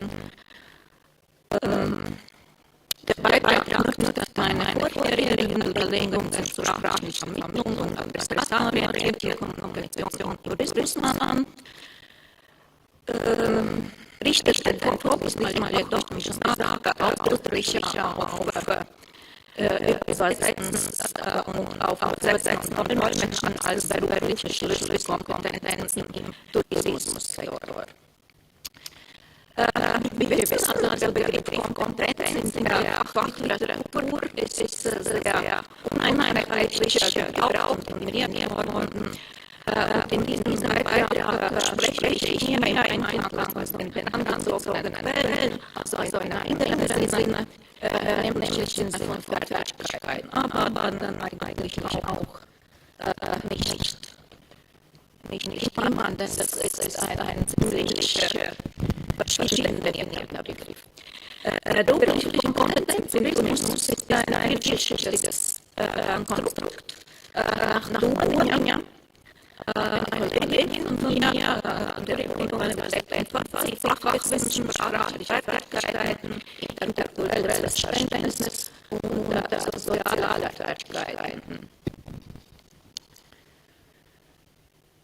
Deutsche Fremdsprache trägt dabei entscheidend dazu bei, dass Studierende über mehrsprachige Handlungskompetenzen verfügen. Das ist nicht nur ein Zusatz, sondern eine Grundvoraussetzung für Professionalität im Tourismus. Von Tourismusfachkräften wird erwartet, dass sie fachspezifische Terminologie in mehreren Sprachen beherrschen, dass sie effektive Kommunikation mit Gästen und Partnern gewährleisten, interkulturelle Prozesse reflektieren und steuern können. Und als Sprachen sind Tourismus also nicht nur Mittel der Verständigung, sondern Teil der fachlichen Identität. In meinen Überlegungen habe ich gezeigt, dass besonders die Anpassung sprachlicher Register zur Qualität der Dienstleistung beiträgt. Also wird der Fremdsprache Erwerbsstudium nicht nur eine akademische Anforderung, sondern eine berufliche Schlüsselkompetenz. Der Internationalisierung wächst der Bedarf von Übersetzungs- und Dolmetschleistungen im Tourismus kontinuierlich, das ist also klar. Mit der schriftlichen Übersetzung Beispiel, also unterschiedliche Hotels, Webseiten, Broschüren, Plakaten, Reisebeschreibungen. Diese Texte erfordern sprachliche Präzision, terminologische Konsistenz, kulturelle Adaptation und natürlich auch kreative Elemente im Sinne von Transkription. Qualität solcher Übersetzungen wirkt sich direkt auf das Image eines Unternehmens und die Zufriedenheit der Gäste aus. Wenn wir als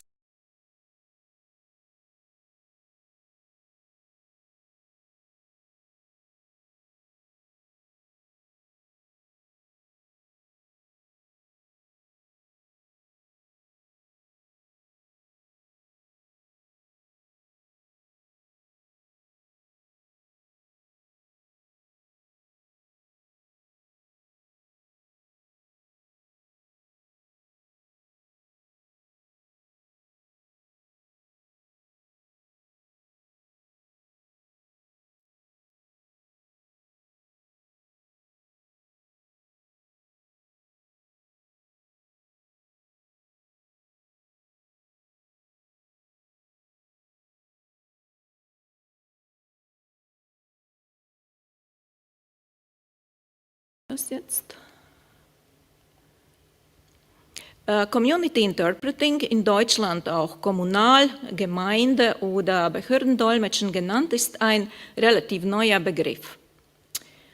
Die Translatologie ist eine noch junge Disziplin, sodass die interdisziplinäre Rolle von Gemeinschaftsdolmetschern und Mediatoren, ich spreche jetzt von dem GERS, also für diesen Update von 2020, die Mediatoren bislang nicht vollständig erforscht ist. Also die Translatologie in diesem Kontext noch nicht vollständig erforscht ist. Im Tourismussektor werden Übersetzen und Dolmetschen kaum getrennt, da beide Kompetenzen parallel erforderlich sind und daher spreche ich hier jetzt nicht im Detail über Übersetzungsarten.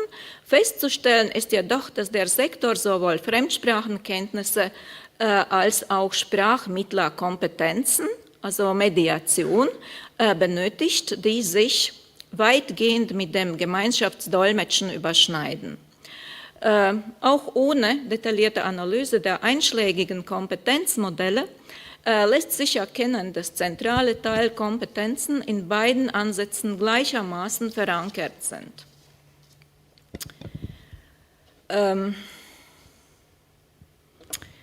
Was sagt uns eigentlich die neue Interpretation der Mediation? Neben Rezeption und Produktion wurde die Mediation als dritte kommunikative Aktivität etabliert. Im Kontext meiner langjährigen Erfahrung als Übersetzerin, Dolmetscherin und auch Mediatorin erweist sich die Neuinterpretation als besonders relevant. Vergleicht man die in diesem Beitrag dargestellten Kompetenzmodelle mit den im Begleitband zum GERS beschriebenen Bedürfnissen in Bezug auf die fremdsprachliche Kompetenz und Mediation, so lassen sich deutliche Überschneidungen mit der Definition des Community Interpretings oder Kommunal- oder Gemeinde- oder Behördendolmetschens bezeichnen. Mediation bedeutet, Inhalte in einer anderen Form wiederzugeben, Bedeutungen zu erläutern, Verständnis zwischen Gesprächspartnern zu erschaffen. Dabei unterscheidet sie sich von der klassischen Übersetzung. Also ich spreche von der klassischen Übersetzung, die eigentlich so für alle mehr bekannt ist, aber nicht vom eben erwähnten Gemeindedolmetschen. Mediation fokussiert auf Adressatenorientierung und Verständlichkeit. Die Translatologie aber hat diesen Prozess schon lange reflektiert. So schreibt Nord 1993 darüber, dass die Handlungsorientierung ist besonders wichtig in der Translation. Güpferich 2008 und auch das EMT-Framework seit 2017 verstehen translatorische Kompetenz als komplex aus sprachlicher, kultureller, strategischer und technologischer Teilkompetenz. Mediation erweitert dieses Modell, um die Fähigkeit zwischen Texten, Kulturen und Kommunikationssituationen flexibel zu vermitteln. Gerade im Tourismus zeigt sich, Fachkräfte müssen Inhalte adressatengerecht transformieren, ohne den Sinn zu verfälschen.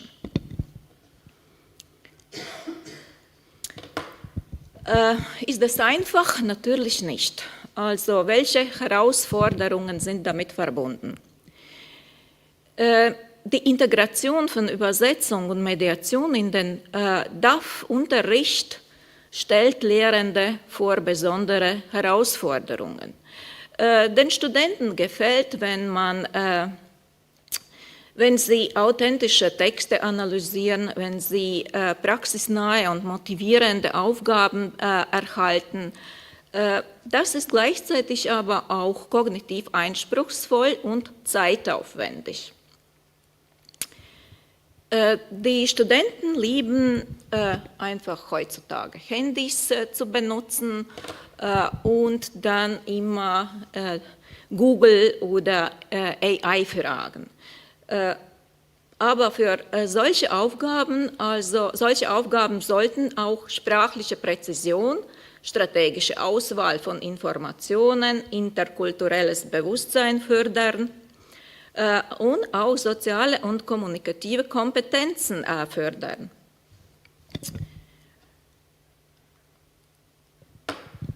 Wie schon gesagt, also heutzutage benutzt man die neuen Tools und wir können nicht mehr vom Übersetzen, von der Sprachmittlung sprechen, wenn wir die digitale Dimension nicht einschließen. Natürlich, sie verändert die Sprachmittlung grundlegend. Schon längst verbreitet sind mobile Übersetzungs-App, Online-Wörterbücher und so weiter. Also diese benutzen sowohl Touristen als auch Studenten. Und leider, obwohl diese Hilfsmittel Chancen anbieten, also Zeitersparung und im Großen und Ganzen auch eine ganz gute Übersetzung oder Dolmetschen, es gibt natürlich Risiken. Und zwar, das ist diese mangelnde terminologische Präzision, fehlende kulturelle Sensibilität und auch Gefahr der Übersimplifizierung. Oder man kann auch natürlich auch ganz falsche Vorstellungen bekommen, wenn man diese Tools nicht analysiert und nicht ausreichend Wissen hat, mit diesen Tools umzugehen. Deswegen sollten die Studenten heutzutage besonders für Post-Editing-Übungen sensibilisiert werden. Sie sollten Vergleiche zwischen maschinellen und menschlichen Lösungen machen und ebenso auch man sollte darüber diskutieren, also wo jetzt die Grenzen und Möglichkeiten solcher Systeme sind.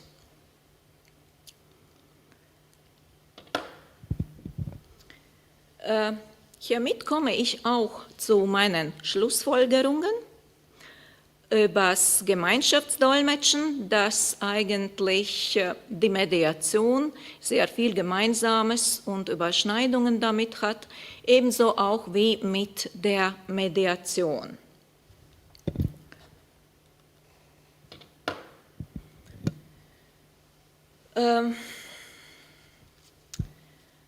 Natürlich zusammenfassend ist es festzustellen, dass Fremdsprachenkenntnisse eine Grundvoraussetzung für berufliche Kompetenz im Tourismus sind. Übersetzen und Dolmetschen sind Schlüsselkompetenzen in enger Verbindung mit der Mediation oder im Kontext der Mediation. Denn die Servicequalität und Gästezufriedenheit werden dadurch maßgeblich beeinflusst. Die Mediation, wie sie jetzt im neuen GERS interpretiert wird, stellt einen Paradigmenwechsel dar, und zwar die Kommunikation wird als vermittelnder Prozess verstanden. Dafür braucht man auch die entsprechende didaktische Umsetzung und natürlich ein Bestandteil ist die digitale Kompetenz, die besonders zu fördern ist. Natürlich ausblickend plädiere ich dafür, Übersetzung und Mediation im DAF-Unterricht noch stärker curricular zu verankern.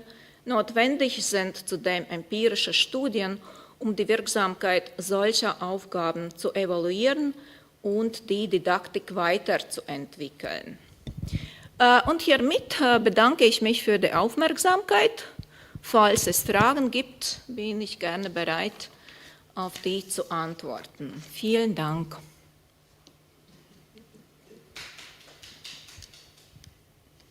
Vielen Dank, ganz interessant. Könntest du konkret Beispiele nennen, jetzt gerade für entweder Community Interpreting, gerade im Bereich Tourismus? Also ich verbinde bisher das kaum mit Tourismus, aber also wo Community Interpreting als eine Art jetzt im Rahmen von Tourismus. Ja, die Touristen reisen auch individuell, nicht nur in Gruppen. Die Touristen haben verschiedene Fragen. Die haben auch sehr oft unterschiedliche Dokumente zu erledigen. Es kann vorkommen, dass sie auch irgendwelche Herausforderungen oder Zusammenstöße hier in unserem Land haben und dann muss man vielleicht bei der Polizei vorsprechen, muss man im Krankenhaus also über die Versicherung zum Beispiel sprechen und dafür braucht man eine Begleitung, die also mit diesen Fragen sich beschäftigen kann und die auf dem Laufenden ist, wie das in diesem Land geschieht. Nur ein Beispiel, aber ich glaube, es gibt auf Schritt und Schritt solche. Und insbesondere können wir jetzt, das ist auch teilweise mit dem Tourismus verbunden, natürlich im Rahmen der aktuellen politischen Situation sprechen, wo wir doch auch immer mehr Flüchtlinge haben und Leute haben, die nicht so vertraut sind mit allen diesen Geschehnissen, die in unserem Staat oder in einer der Gemeinde funktionieren, die nicht vertraut damit sind. Okay, danke. Und wie ist es deiner Meinung nach, wie könnte man diese Fertigkeiten, sagen wir gerade die Mittlung, Sprachmittlung, Mediation im Allgemeinen, so wirklich im DAF-Unterricht vermitteln, beibringen? Gibt es irgendwelche Instrumente oder sowas? Ja, wie schon gesagt, also mit authentischen und adaptierten Quellen, zum Beispiel unterschiedliche Hinweise, auch Handbücher und das machen wir auch mit den Studenten. Also zum Beispiel heutzutage gibt es ja sehr viele Broschüren in mehreren Sprachen und dann reden wir darüber, also ob jetzt, wie die Broschüre übersetzt worden ist, was sollte man noch vielleicht da einfügen, welche Kenntnisse und dass das gerade von der Kultur des Besuchers abhängig ist. Ja? Also spezifische Kulturhinweise für das entsprechende Land, für Vertreter des entsprechenden Landes. So, vielen Dank. Falls es keine weiteren Fragen gibt, können wir schon die nächste Sprecherin anmelden und das ist Frau Ivona Pustachija, Universität Zadar, Kroatien. So, bitte. Okay, also danke nochmal für die Vorstellung. Also mein Thema ist vulgäre Sprache im Linguistic Landscape von Zadar. Also zum Inhaltsverzeichnis kurz werde ich einen theoretischen Überblick geben über Vulgarismen und Linguistic Landscape, danach das Korpus und die Methodologie, die Analyse der einzelnen Stadtviertel, die ich untersucht habe, und danach noch die Schlussfolgerung. Also in Bezug zu Vulgarismen. Vulgarismen ist ein Thema, das sehr als Tabu betrachtet wird und das viele eher ausweichen. Aber es ist ein Thema, das natürlich auch in der Öffentlichkeit vorhanden ist und das natürlich auch bearbeitet werden soll. Vulgarismen dienen im Grunde genommen zum Ausdruck von Beleidigungen anderer Personen oder auch von Personengruppen, aber auch zur Verstärkung von Emotionen und Aussagen. Das heißt, sie sind emotional geladen und sie geben dementsprechend auch explizite Inhalte dazu. Crystal erläutert Vulgarismen als obszöne Sprache, die emotional geladen ist, die mit deren wir Hass, Frustration, Feindseligkeit oder auch ab und zu Überraschung ausdrücken können. Zu erwähnen ist auch, dass hierbei unterschiedliche Themengebiete abgedeckt werden. Das können dann Alkoholismus, Defekation bzw. Skatologismen sein, Drogen, Gefängnis, Militär, Polizei, Prostitution, Sexualität, Tod und Verbrecher. Aber es sollte erwähnt werden, dass Vulgarismen auch kulturbedingt sind, was heißt, dass auch andere Themengebiete abgedeckt werden können, je nachdem, was in einer Kultur von Thema ist und was man auch darunter als vulgär sieht. Darunter können dann auch natürlich pejorative Hassrede und Schimpfwörter mit beeinzogen werden, aber auch ab und zu tatsächlich auch Drohungen oder auch Hassrede. Die Form von Vulgarismen können einzelne Wörter sein, kurze Phrasen, die auch in der Intensität variieren und die Negativität dementsprechend auch unterschiedlich ausstrahlen und diese im Normalfall von Vulgarismen salopp, derb oder vulgär oder obszön sind. Solche Definitionen von Vulgarismen, Pejorative und Schimpfwörtern umfassen in manchen Fällen, wie gesagt, auch Hassrede und Drohungen. Und Havrili unterscheidet auch zwei Arten von Pejorative. Zum einen absolute pejorative Lexik und relative pejorative Lexik. Absolute sind die Formen von Pejorative, die auch explizit so verstanden werden als Vulgarismen bzw. verbale Aggressionen. Relative sind die zum Beispiel auch kulturbedingt sind oder die auch von externen Faktoren abhängen und von sozialen, kulturellen und unterschiedlichen ideologischen Vorstellungen dann erst als Vulgarismen bzw. pejorativer Schimpfwörter und so weiter betrachtet werden. Darunter fallen dann auch die Ethnofaulismen, die eben die Beschimpfung von ethnischen Gruppen oder Völkern mit einbeziehen und die dann eben auch oftmals als relative behandelt werden. Zu erwähnen ist auch, dass, wenn wir jetzt Vulgarismen mit Linguistic Landscape verbinden, im Linguistic Landscape wir nicht die Ersteller und die Adressaten vor Ort sehen. Das heißt, es ist eine indirekte Form von verbalen Aggressionen bzw. Vulgarismen, was dazu führt, dass eben Konsequenzen, die wir hätten, wenn wir jetzt einer Person direkt vulgär wären, natürlich Konsequenzen haben würden. Aber wenn wir solche Formen in Form von Graffitis und Ähnliches aufstellen, haben wir nicht die direkte Konsequenz, dass uns etwas passiert, beziehungsweise den Erstellern, die solche Vulgarismen in der Öffentlichkeit verbreiten.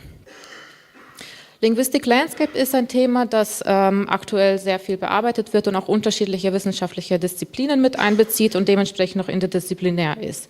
Es bezieht sich im Grunde genommen auf den öffentlichen und urbanen Raum, das heißt, das umfasst Schilder, Sticker, Graffiti, Plakate, Banner und so weiter, die eben im öffentlichen Raum vorhanden sind. Die meist zitierten sind zum Beispiel Landry und Burgis, Sichtbarkeit und Hervorhebung von Sprache auf öffentlichen Schildern und Werbeschildern in einem bestimmten Gebiet oder einer bestimmten Region.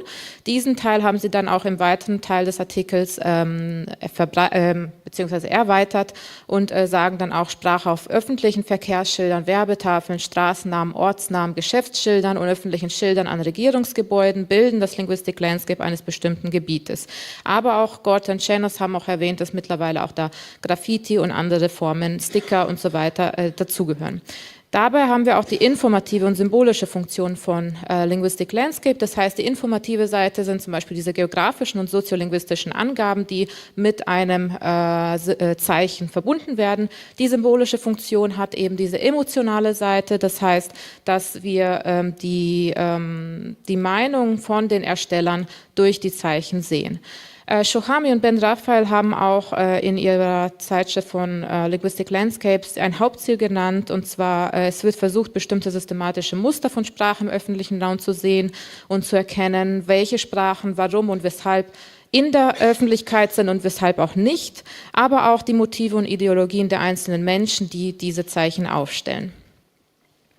Das Korpus und Methodologie, also das Ziel ist es, ein umfassendes Verständnis davon zu entwickeln, wie Vulgarismen zur sprachlichen und sozialen Identität des öffentlichen Raums beitragen in Zadar, also in Kroatien. Die zentrale Forschungsfrage war, wie vulgäre Sprache im Linguistic Landscape von Zadar die lokale, gesellschaftliche und sprachliche Dynamik widerspiegelt und beeinflusst. Es wird angenommen, dass die Vulgarismen thematisch um Themen wie Körperteile und Politik gruppiert sind, aber auch andere Thementeile natürlich auch mit einbegriffen werden können. In Bezug auf die einzelnen Analyseteile habe ich mich auf wiederkehrende thematische Muster fokussiert, die sich dann eben im Laufe der einzelnen Stadtviertel vorfinden konnten.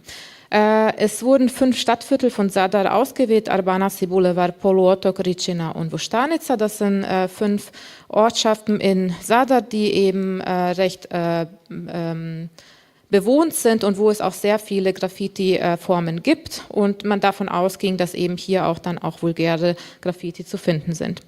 Das Korpus hat also 390 Fotografien beinhaltet in den 5 Stadtvierteln. Hier ist noch die Einteilung der einzelnen, wie viele Fotos in den einzelnen Stadtvierteln zu finden waren. Im Überblick, also ein kleiner Überblick zu den wiederkehrenden thematischen Mustern. Am meisten konnten politisch-historische Themen, Berufsbeschimpfungen gefunden werden, auch die Beschimpfung im sexuellen Sinne, Körperteile, Ethnofaulismen und Skatologismen, aber auch vereinzelt Sportbeschimpfungen und andere Themenbereiche, die auch vorkamen, aber die jetzt etwas im Hintergrund gerückt sind, sind das Intellekt, Aussehen, Tierbezeichnungen, Religion, Drogen und Ähnliches. Zur Analyse. Also Arbanasi ist das erste Viertel, das analysiert wurde, wo am häufigsten Berufsbeschimpfungen vorkamen, politisch-historische Themen, sexuelle Äußerung und Pejoration von Körperteilen. Zu erwähnen ist, dass eben diese Graffiti mit Vulgarismen meistens in der Nähe von Schulen, Arztpraxen, Kindergärten oder Supermärkten vorhanden waren. Das heißt, sie waren wirklich im öffentlichen Raum zu sehen, wo eben viele Personen vorbeilaufen. Bei den Berufsbeschimpfungen kam es am meisten zur Entdeckung von Polizeibeleidigungen in unterschiedlichen Ausführungen, zum Beispiel ACAB und auch das Akronym in numerischer Form 1312, dann auch die gesamte Ausführung All Cops are Bastards und so weiter, also unterschiedliche, die eben aus dem englischsprachigen Raum stammen. Aber es gab dann auch ähnliche Äquivalente im Kroatischen, also auch kroatische Vulgarismen, u školi me uče ABCD, an der ulici ACAB, in der Schule lernen sie mich das ABCD, auf der Straße ACAB. Und auch die Priorisierung von Polizei mit dem Begriff Panduri, was eben auf Deutsch Bulle heißt und ebenfalls eine priorisierte Version von dem Begriff Polizei ist. Weitere Themen sind politisch-historische Themen, zum Beispiel Kriegsreferenzen. Ebenfalls wurden auch unterschiedliche Symbole gefunden, wie zum Beispiel das Ustascha-Symbol und die Swastika-Symbole, die eben nicht erlaubt sind. Morddrohungen kommen auch vor und Hassrede in Bezug auf Kriegsreferenzen und politisch-historische Themen, zum Beispiel hier Smrt 92, Tod in 92ern und so weiter. Von sexuellen Konnotationen gab es mehrere Arten. Da gab es zum Beispiel dann die Degradierung von sexueller Orientierung, wo eben das Substantiv Peder oder Pedercin, also Schwuchtel auf Deutsch, verwendet wurde und das in unterschiedlichen Beispielen gefunden wurde. Dann auch die Degradierung von zum Beispiel Prostitution, aber auch unterschiedliche Variationen von dem Verb, das sich auf den sexuellen Akt bezieht. Weiterhin gab es auch Priorisierung von Körperteilen, wo eben am meisten die männlichen Geschlechtsorgane thematisiert wurden oder auch das Gesäß und dementsprechend dann auch vulgäre Beispiele hier zu finden sind. In Boulevard konnten die, sagen wir mal so, klassischen Vulgarismen gefunden werden im Sinne von sexueller Konnotation, weil das eben das ist, was man unter Vulgarismen am meisten versteht. Daraufhin folgten Berufsbeschimpfung, Pejoration von Körperteilen und politisch-historische Themen. Sexuell konnotiert wurden zum Beispiel wieder die sexuelle Orientierung, aber auch Wortspiele konnten gefunden werden in Bezug auf Sportrichtungen. Hier zum Beispiel Gajduk, wo eine Kombination aus dem Wort gay plus Hajduk als als sportliche Vereinskraft in Kroatien gebildet wurde und dementsprechend es auch vulgarisiert wurde. Ebenso gab es dann Beispiele zu Pejoration zum sexuellen Akt und auch weitere Beispiele. Berufsbeschimpfung war wieder wie in Arbanassi auf jeden Fall die Polizeibeleidigung und von den Körperteilen wurden hier dabei auch das weibliche und männliche Geschlecht vulgarisiert, genauso wie die Beine. Politisch-historisch sind es eigentlich im Grunde genommen wieder Kriegsreferenzen und genau, also hier zum Beispiel Smrt 92 und so weiter oder auch Mrzim Kommunista, also wir haben hier auch Hassrede, Gazi Naziste, Zertrete Nazis und so weiter, das sind alles Formen von Hassrede und Morddrohungen. Polotok ist das Zentrum von Zadar mit der Altstadt, wo eben am meisten Themen zum Bereich sexueller Konnotation gefunden wurden, Berufsbeleidigung, Ethnofaulismen und politisch-historische Themen, die im Gegensatz zum Beispiel zu Arbanassi eher in kleineren Straßen zu finden waren, in kleinen Gassen, in Durchgängen, also sie waren nicht so explizit dargestellt, wie es zum Beispiel in Arbanassi war. Sexuelle Konnotationen waren zum Beispiel pejorative Benennungen von Frauen, dann gab es wieder die gleichen Verbformate, fremdsprachliche Vulgarismen gab es tatsächlich auch, aus dem Englischen und aus dem Deutschen, was wahrscheinlich in Verbindung mit dem Tourismus steht, da Touristen auf Polotok sehr stark vorhanden sind. Und auch wieder zur Pejoration sexueller Orientierung. Ebenfalls wie auch in anderen Gebieten gab es die symbolische Darstellung, Illustration von Geschlechtsorganen und weitere. Von den Berufsbeleidigungen ist es wieder die Polizeibeleidigung und von den Ethnofaulismen, also die Beschimpfung von einzelnen ethnografischen Gruppen, haben wir zum Beispiel hier in Bezug auf Russland oder auch zum Beispiel auf den nördlichen Teil von Kroatien, Purger, und auch hier zum Beispiel American Safed und so weiter. Ebenfalls gibt es hier auch Morddrohungen innerhalb der Ethnofaulismen, also hier zum Beispiel Ubi Srbina, odnosno töte den Serben. Politisch-historische, hier gibt es wieder die Symbole von Ustascha und aus den Kriegsreferenzen und zur Politik. Hier ist auch zu erwähnen, dass hier zum Beispiel auch viele Akronyme zu finden sind, also insbesondere in Bezug auf diese deutsch- und englischsprachigen Vulgarismen. Ricine, hier gab es die meisten Beispiele in Bezug auf Körperteile, sexuelle Konnotation, politisch-historische Themen und Skatologismen, also in Bezug auf Ausscheidungsprozesse des Körpers. Diese wurden genauso wie in Polotok auch in Durchgängen und kleineren Straßen gefunden, also auch wieder nicht so explizit, wie es zum Beispiel in anderen Vierteln war.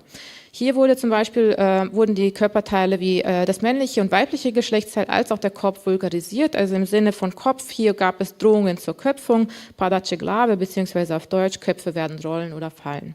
Sexuelle Konnotationen gab es wieder die gleichen Verbformen, aber auch pejorative Anspielungen auf die sexuelle Orientierung und auch Wortspiele, wie hier zum Beispiel Ljudevit Gay oder Ljudevit Guy, das eigentlich auch in Verbindung mit dem nächsten ist, mit den politisch-historischen Themen, weil es eben eine politisch-historische Person im kroatischsprachigen Raum war. Und hier eben der Nachname, wie es auch auf dem Bild zu sehen ist, auf eine pejorative sexuelle Orientierung umgestellt wurde und dementsprechend hier auch als Beispiel dient. Skatologismen beziehen sich eben auf Ausscheidungsprodukte und hier gab es diese paar Beispiele. Das letzte Stadtviertel ist Voštarnica. Hier war das häufigste Themenbereich Berufsbeschimpfung, sexuelle Konnotation, Pejoration von Körperteilen in unmittelbarer Nähe von stark besuchten Orten, wie zum Beispiel der Schule, Geschäfte und Supermärkten. Und was noch interessant war, war zum Beispiel auch die Vulgarisierung von der Berufsgruppe Polizei gegenüber von der Polizeistation. Also genau direkt gegenüber von denen, als Zeichen von Widerstand und Protest. In den Berufsbeschimpfungen, wie gesagt, ist es die Polizeibeleidigung. Unter der sexuellen Konnotation ist es wieder die Degradierung von Frauen, dann die sexuelle Orientierung, aber auch zum Beispiel exzessives sexuelles Verhalten, hier zum Beispiel Sexmaniak oder Sexbesessener auf Deutsch, vulgarisiertes Anbieten von Dienstleistungen, wo es eben auch zu erwähnen ist, dass eben unter den Beispielen oftmals auch eine Antwort von Vorbeigängern bzw. Passanten zu finden gab, also wo einzelne Personen tatsächlich auch auf diese Vulgarismen reagiert haben und eine Antwort dazu gegeben haben. In der Pejoration von Körperteilen wurden wieder das männliche und weibliche Geschlechtsteil degradiert, genauso wie das Gesäß jeder Person. Und hier nochmal kurz zu Beispielen. Also hier gibt es auch, wie hier, Zigern als Ethnofaulismus. Ups. Gut, in Bezug zur Schlussfolgerung, also wie gesagt, es gab unterschiedliche Themenbereiche, die hier zu finden waren. Die häufigsten waren die Berufsbeleidigung, die Form von politisch-historischen Themen, sexuelle Konnotation, aber auch Skatologismen und Ethnofaulismen. Es gab auch andere Themenbereiche, die ich jetzt nicht erwähnt habe, weil sie eher selten auftraten, wie zum Beispiel Drogen, Tierbeschimpfung und ähnliches, die nur vereinzelt in einigen Bereichen der Stadt vorkamen. Wichtig zu erwähnen ist, dass diese Vulgarismen alle fast in Form von Graffiti auftraten, vereinzelt aber in Form von Aufklebern. Vulgarismen in Bezug auf die, wo sie sich genau befinden, in Arbanassy und Vostanica waren sie meist in sehr öffentlichen Orten, also in unmittelbarer Nähe von stark besuchten Orten, wie zum Beispiel Schulen, Geschäften, Supermärkten, Arztpraxen, Kindergärten und wie gesagt auch neben der Polizeistation beziehungsweise auch bei der Stadtbücherei. In Bulevar, Ricine und Poluotok waren diese eher etwas passiver, sie waren dann eher in kleineren Durchgängen oder kleineren Straßen zu sehen und dementsprechend nicht so explizit wie in Arbanassy und Vostanica. Dies kann natürlich auch auf die Deutung von Erstellern deuten, zum Beispiel in der Nähe von Schulen und Geschäften, dass es sich wahrscheinlich um jüngere Personen handelt, die eben dort jeden Tag vor Ort sind. Wie gesagt, gab es auch andere Themen, die hier aufgegriffen wurden, die eben vereinzelt nur auftraten und auch häufige Formen gab es von dem Verb zum sexuellen Akt, genauso wie stete Kombination von Verb und Substantiv. Im Grunde genommen gab es auch sehr viele Akronyme, sowohl auf Kroatisch als auch auf Deutsch und Englisch und auch einzelne Akronyme von den Verben. Und wie gesagt, gab es auch fremdsprachliche Vulgarismen. Zu erwähnen ist, dass dieses dann auch die Vulgarismen die sprachliche und soziale Identität des öffentlichen Raums in Sadar negativ prägen, aus dem Grund, weil sie sich oft in unmittelbarer Nähe von sehr besuchten Orten finden und das sind beispielsweise Schulen und Polizeistationen, die eigentlich ein positives Image haben sollten und durch zum Beispiel diese degradierenden Ausdrücke natürlich ein anderes Licht bekommen. Die diese Vulgarismen erstellt haben, haben dieses wahrscheinlich aus Zeichen von Protest und Widerstand gegen gewissen Bereichen aufgestellt, wie es zum Beispiel der Bereich Politik ist, einzelne politische Parteien, aber auch Kriegsbegriffe. Und hier nochmal kurz Literaturverzeichnis. Danke fürs Zuhören.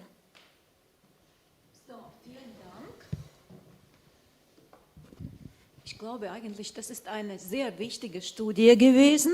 Aber bevor ich dann eine Frage stelle, möchte ich wissen, ob es noch andere Fragen gibt. Online oder hier vom Saal. Mums ir kādi online jautājumi? Vielen Dank, das war sehr interessant. Es ist eher keine Frage, sondern ein Kommentar. Also ich habe mir das angeschaut. Also ich als Touristin würde das kaum erkennen. Ich würde das nur als Graffiti wahrscheinlich sehen. Aber für euch ist es wahrscheinlich auch recht interessant.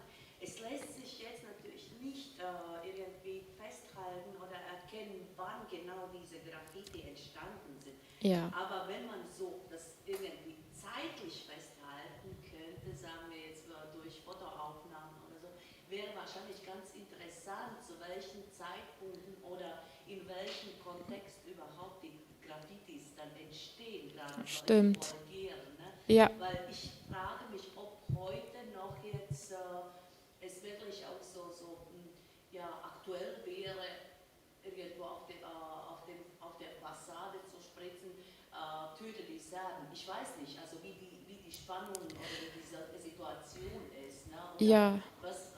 Ich weiß nicht, was es 1992er oder so Ja, genau. sein. Aber auf jeden Fall, das ist wahrscheinlich zu bestimmten Zeitpunkten so ein Thema. Ne?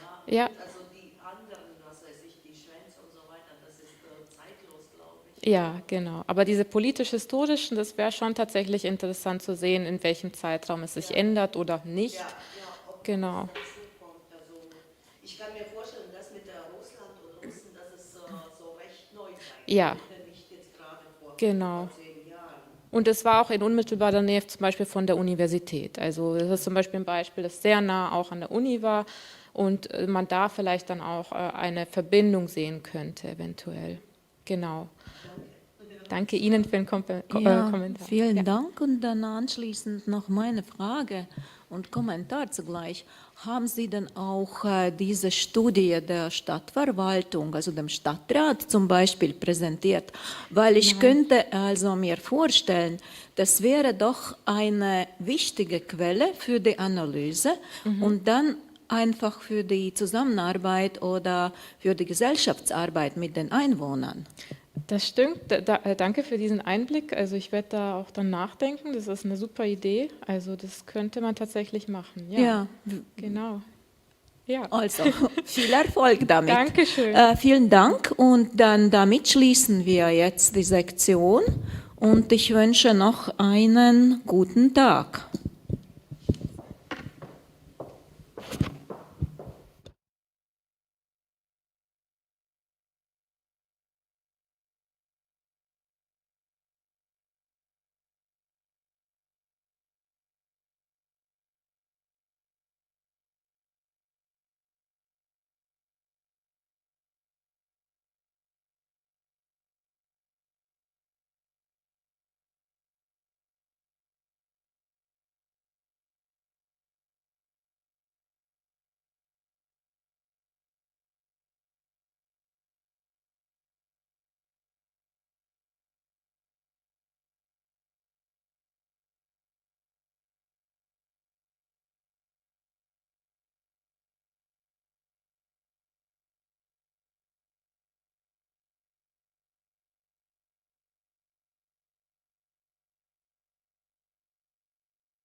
Yeah, yeah.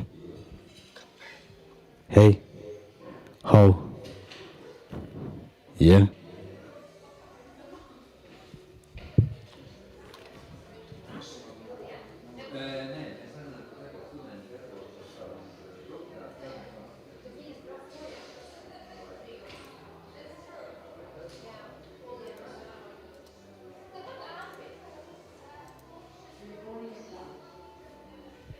Yeah,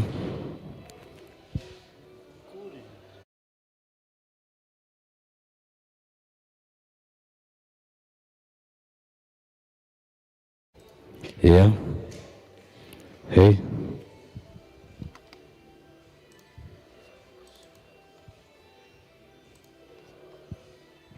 yeah, yeah, yeah. And Steve,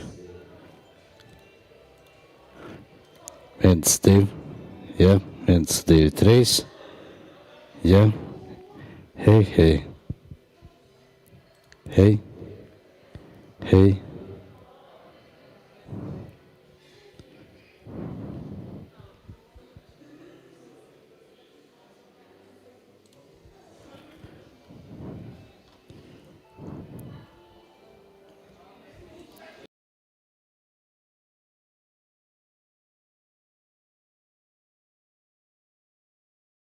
Ta ta ta.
general